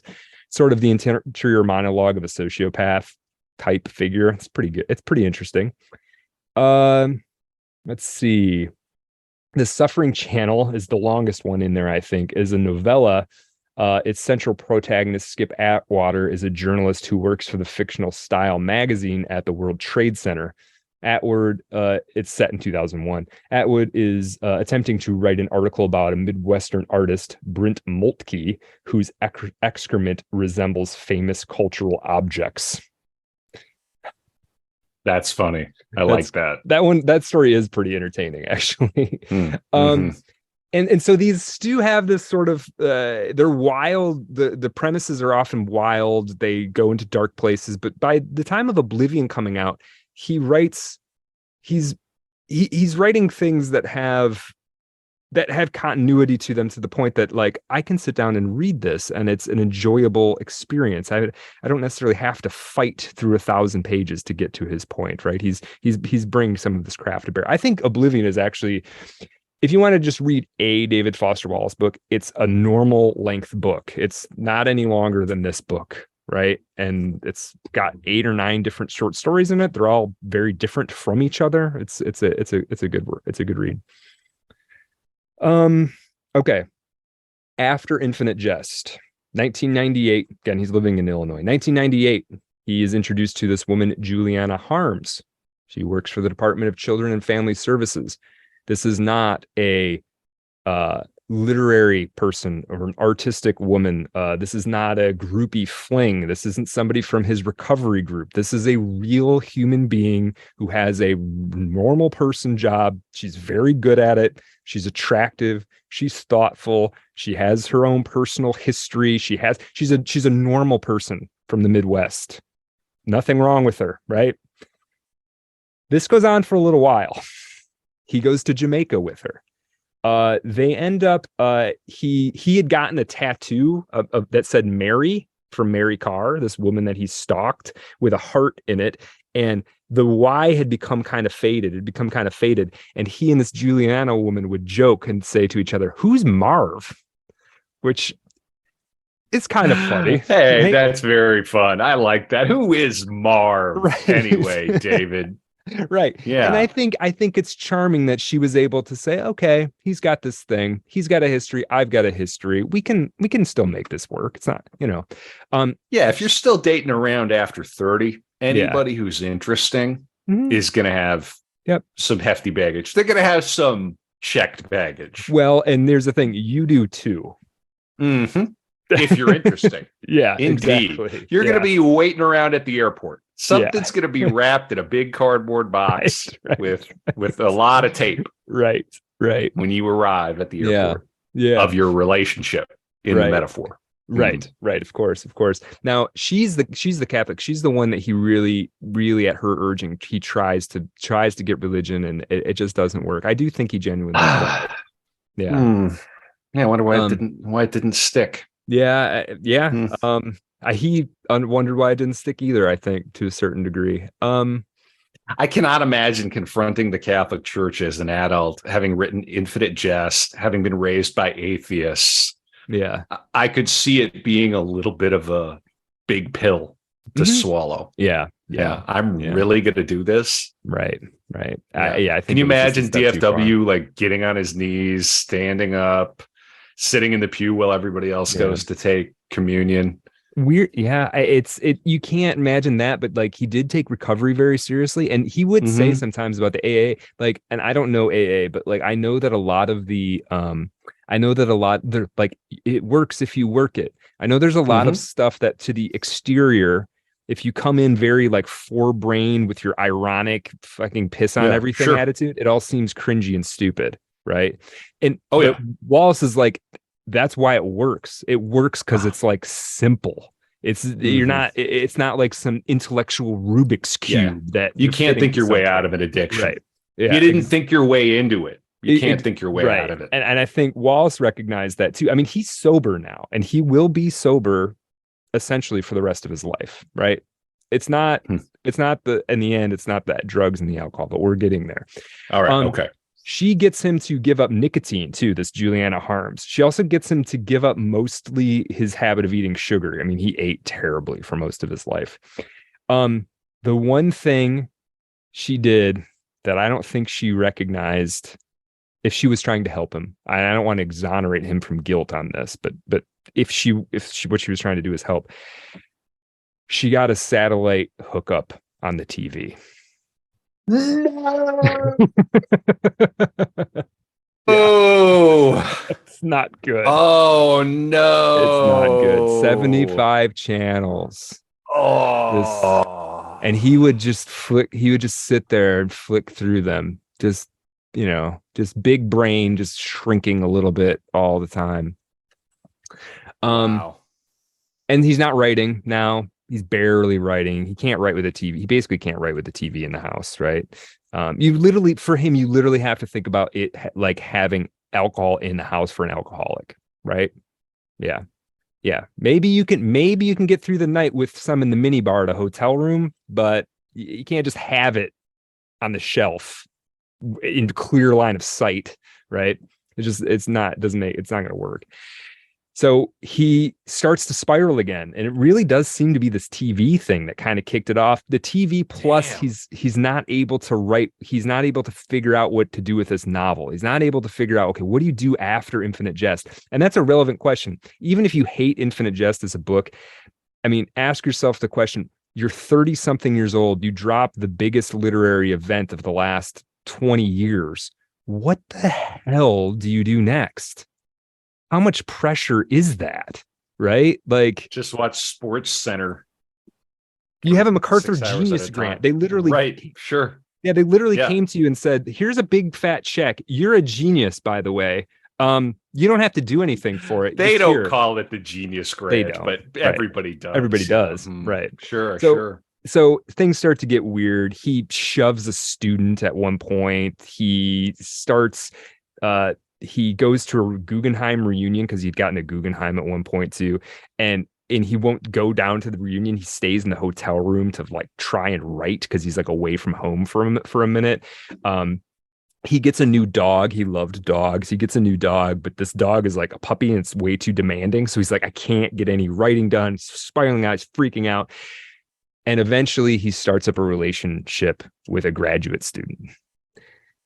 It's not clear how many like little flings and things he had with students. It was more than a couple over the years.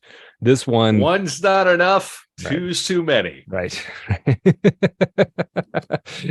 Relationships with students, not even once. Yeah, for real. Don't even think about it. Yeah, for real. Don't even countenance the notion. No. Yeah. No. Completely flee in the other direction. Agreed. Totally agree. Okay.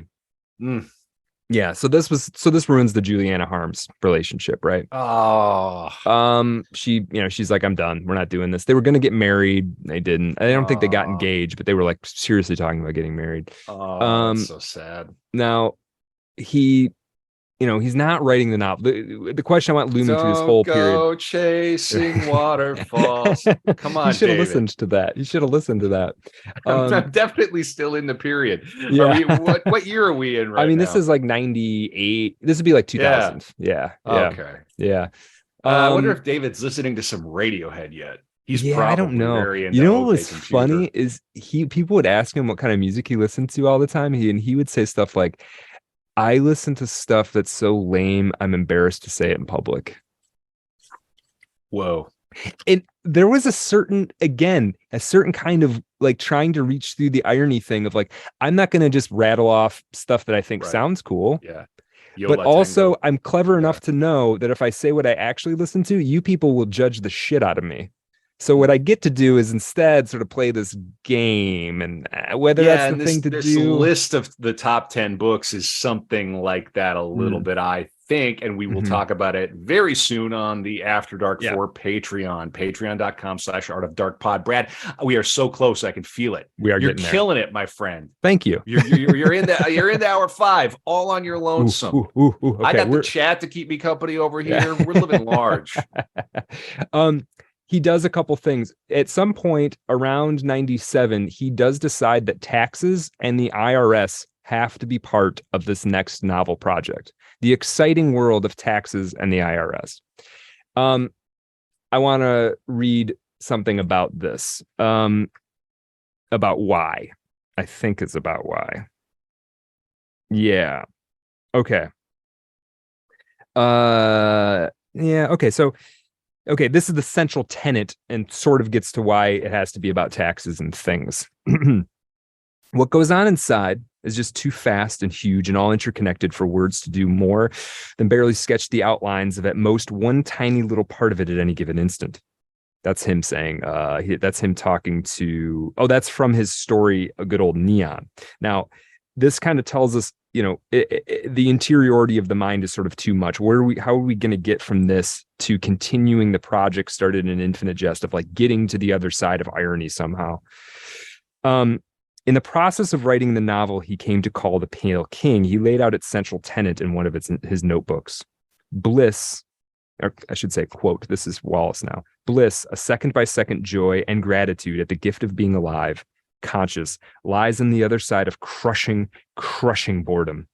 Pay close attention to the most tedious thing you can find, tax returns, televised golf, and in waves, a boredom like you've never known will wash over you and just about kill you.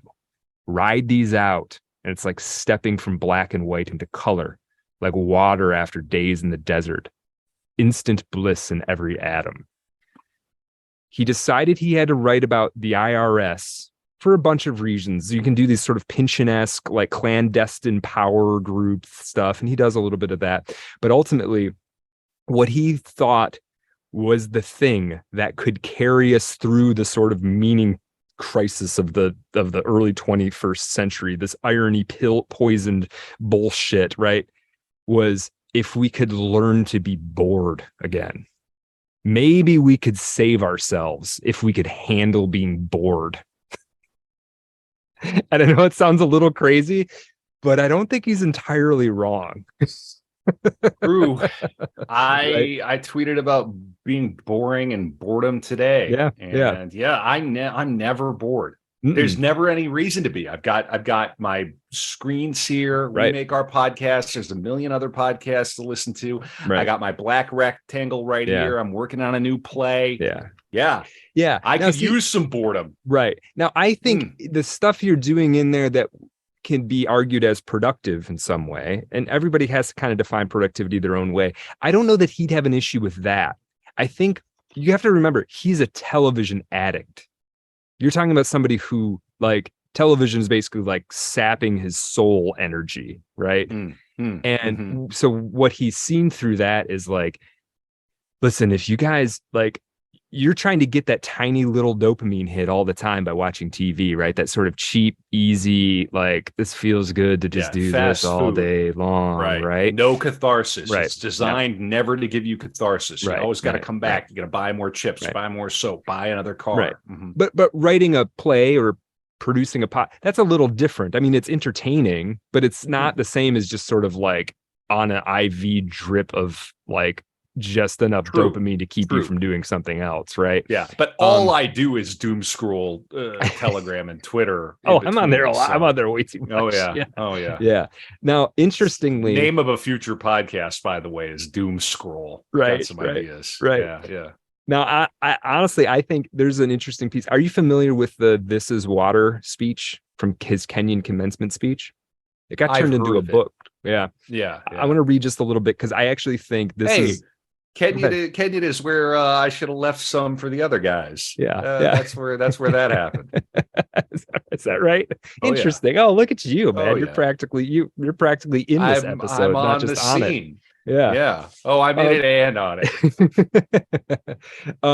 Okay, so I think this is actually a very good piece of writing by him, this speech. And I think it actually gets to some of the stuff that he was trying to explain in his novels in a more convoluted fashion.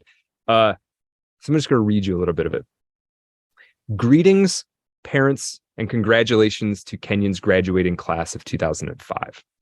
There are these two young fish swimming along, and they happen to meet an older fish swimming the other way, who nods at them and says, "Morning, boys. How's the water?" And the two young fish swim on for a bit, and then eventually one of them looks over at the other and goes, "What the hell is water?" This is a standard requirement of U.S. convention speeches, the deployment of didactic little parable-ish stories. The story thing turns out to be one of the better, less bullshitty conventions of the genre. But if you're worried that I plan to present myself here as the wise older fish explaining what the water is to you younger fish, please don't be. I am not the wise old fish. The point of the fish story is merely that the most obvious, important realities are often the ones that are the hardest to see and talk about. Stated as an English sentence, of course, this is just a banal platitude.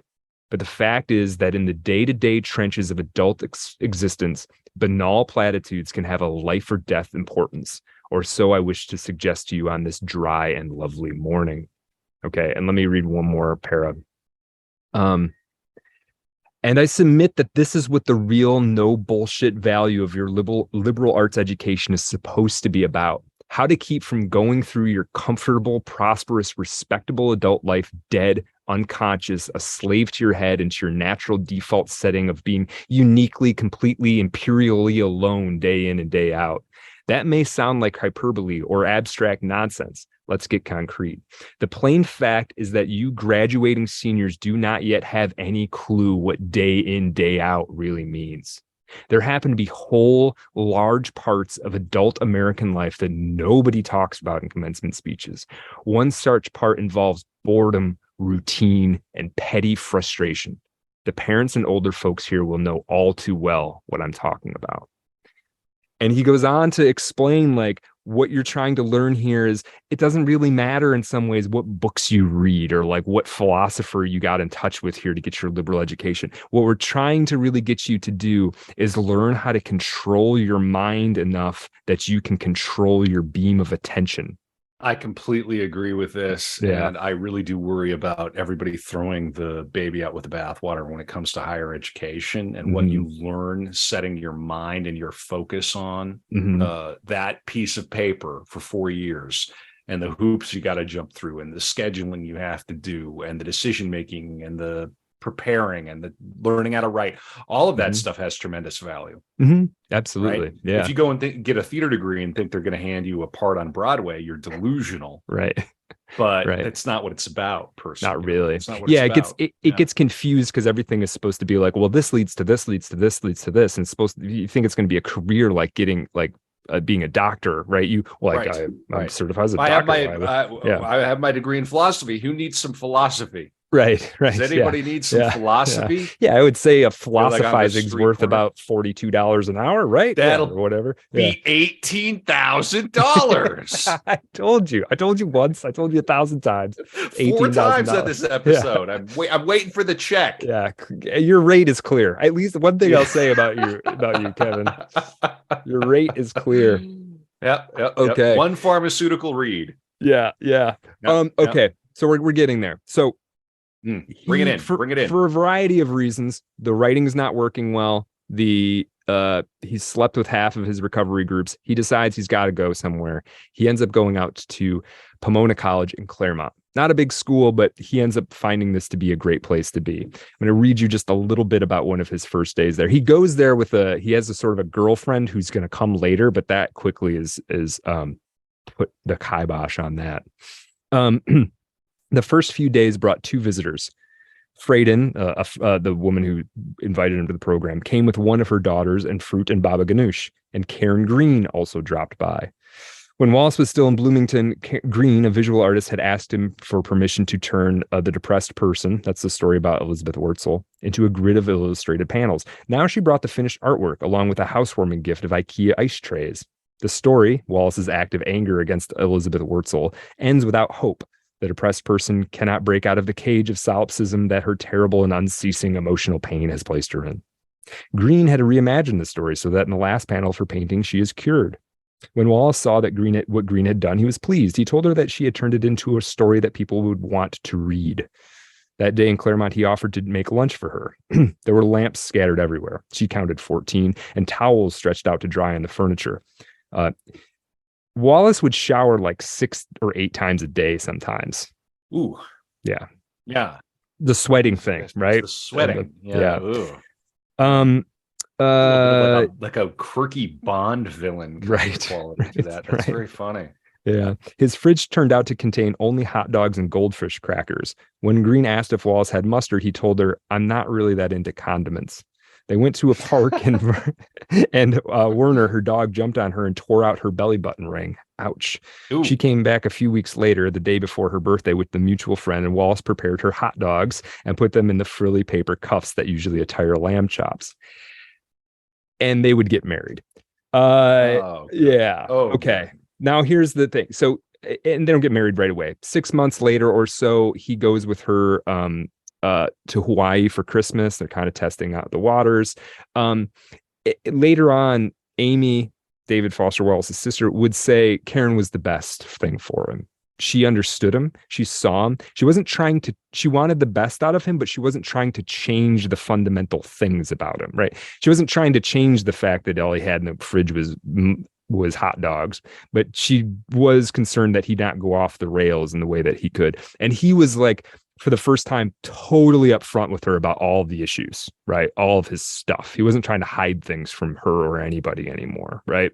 And so it worked. It ended up, for a while, it was working out quite good. Yeah. Things haven't been the same since Marv and I broke up. That's right. Who's Marv? Can't quit you, Marv. Yeah. There's also this charming thing once they get married, where he would ask friends for husband tips. And just be like, "Do you have any good tips on being a husband?" I just find that really I find that charming for some reason. Yeah. Okay. So now we are getting towards the end here. Let's see. They get married, and they get married just at a courthouse with a few members of their family and their friends.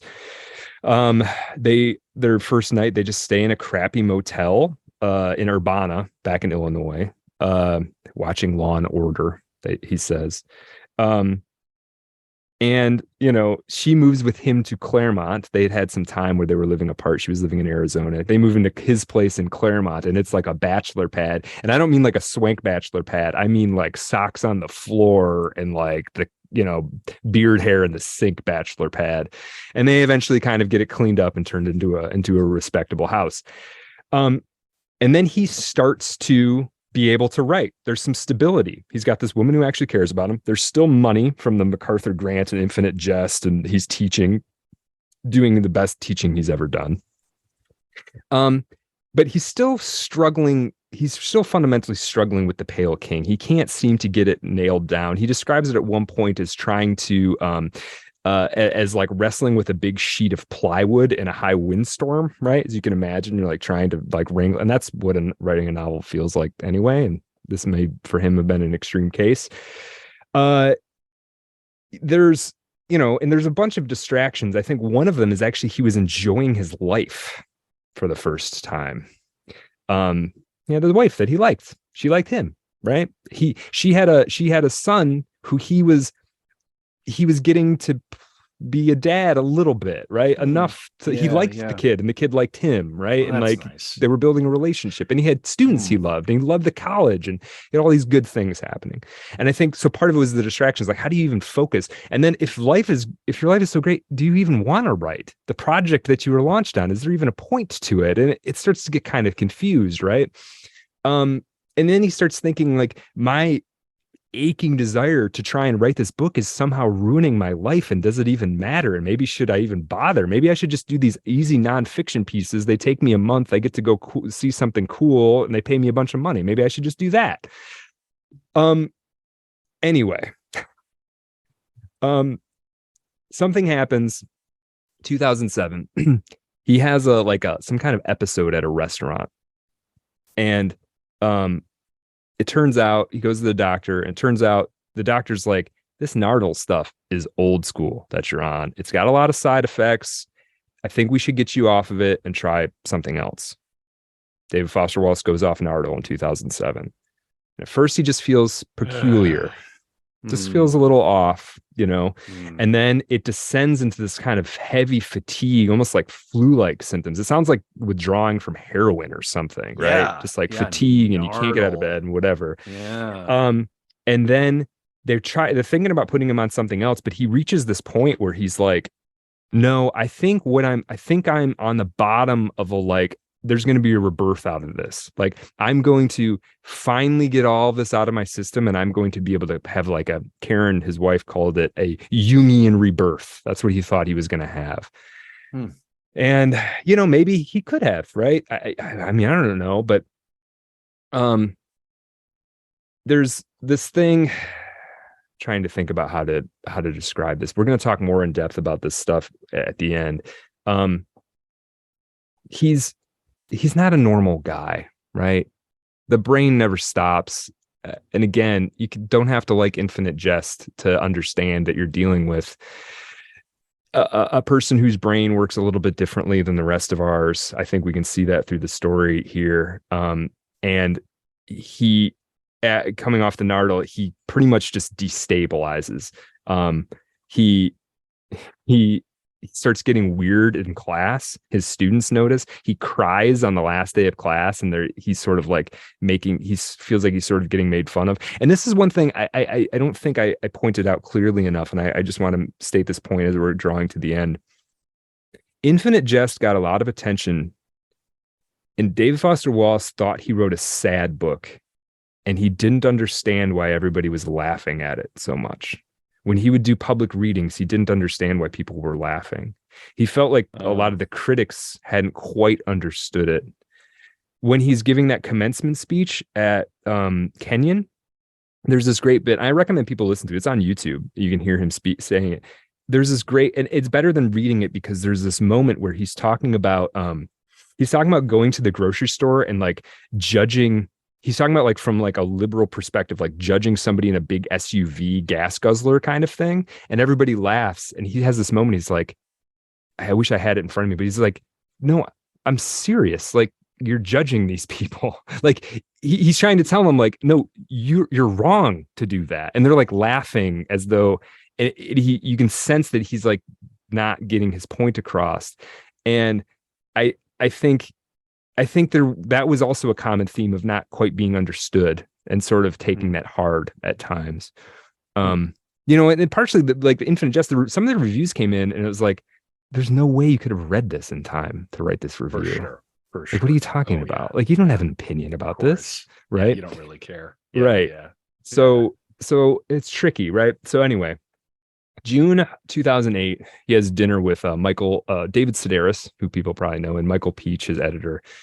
And then 10 days after that, again, he's spiraling off this Nardole thing. He tries to kill himself in a motel room by taking all of the pills he could find.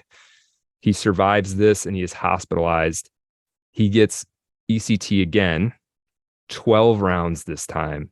And this time, Jonathan Franzen comes to visit and sees a shell of his former self. So the folks in the chat who said ECT ruined him, I think the last round was part of the final. I don't think you can argue against it. That's part of the final thing. I think the earlier ones may have been beneficial years earlier than this, maybe.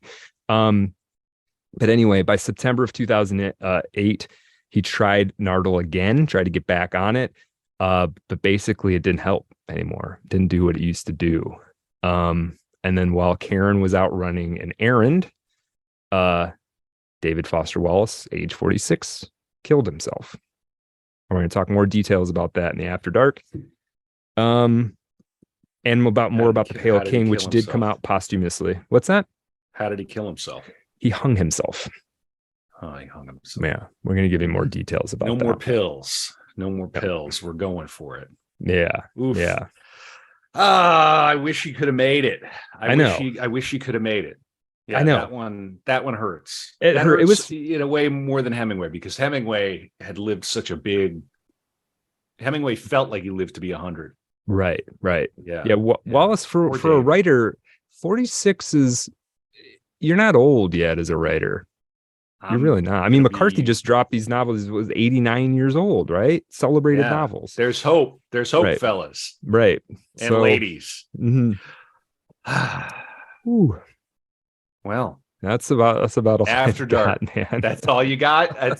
You only have 4.5 hours, huh? And then another 30 minutes for After Dark. Brad, yeah, and everybody in the chat is saying great episode. Thanks. You. Good. We appreciate everybody who's hanging out. We appreciate all of our listeners. Whether you're able to support the podcast materially or not, we genuinely appreciate you listening.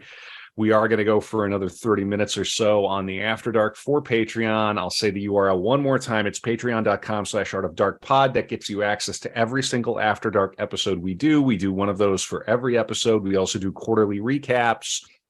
We call them postmortems. We do a book club. Bookends. We're getting ready to read Nutcranker. We've got some other books coming up, and that is like a live Zoom chat with Brad, me, and some other folks who are Patreon subscribers. And if you can't, I'm looking forward to that. That was a Patreon. Oh yeah, that was the first one was a lot of fun. Yeah, it's gonna be good. We record those too, so it's just more content, more stuff you can enjoy. We really try to create some value here for people, and we appreciate all the support. And if you're not going to get on Patreon just now, give us 5 stars. Tell 3 friends about Art of Darkness. Tell them you learned all sorts of crazy stuff about David Foster Wallace, like the fact he shares his initials with a major international airport.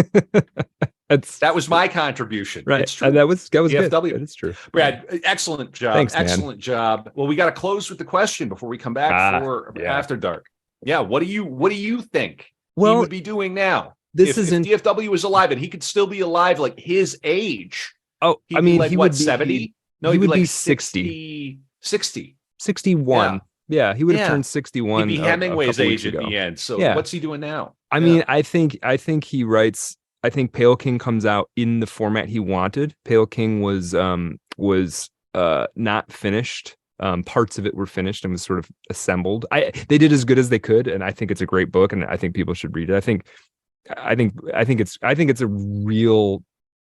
it's a serious piece of fiction. I think it's his best work. He would have done that, and he would have continued to write, and I think we would have seen this evolution continue. And I think he would have eventually, if he could have made it another while, I think eventually he would have found something like, maybe he wouldn't have found God in the Catholic sense, but I think he would have found something like that filled that he was able to adhere himself to in a meaningful way to keep him afloat. And I think we would have seen some of. I think he would have calmed, and I think the calmer David Foster Wallace got, actually, the better the writing got. Right. So, I wonder if you ever would have tried his hand at TV. It's possible. I think he thought TV was the problem, though, but maybe not. Maybe not now. I don't know. It's hard to say. He could have changed on that too. So, and what year did he die? It was 2008. Not that long ago, and yet really. It is the before time in so many ways. Mm-hmm. Yeah, 100%. Well, that was another core episode. We've got some really good stuff coming up. Who are you covering next, Brad? Now that you've finished, I know what this feeling feels like, by the way. I've done a bunch of these now. So it's a feeling of relief. You could put your own personal reflection of DFW's Ghost. You can put it on the shelf along with Infinite Jest now for a while. Yeah. What are you on to next? Borges. Oh, that's going to be a gem. I don't know a damn thing about Borges. I do now. I didn't before. I just started yesterday, so it's good. Yeah. And I am preparing Marilyn Monroe. Oh, yeah. I wonder if they ever dated. I don't know. Maybe they bumped into each other at Yaddo. It's possible. Yaddo! Just with a bottle of booze, just yelling it at the moon. I can see it now.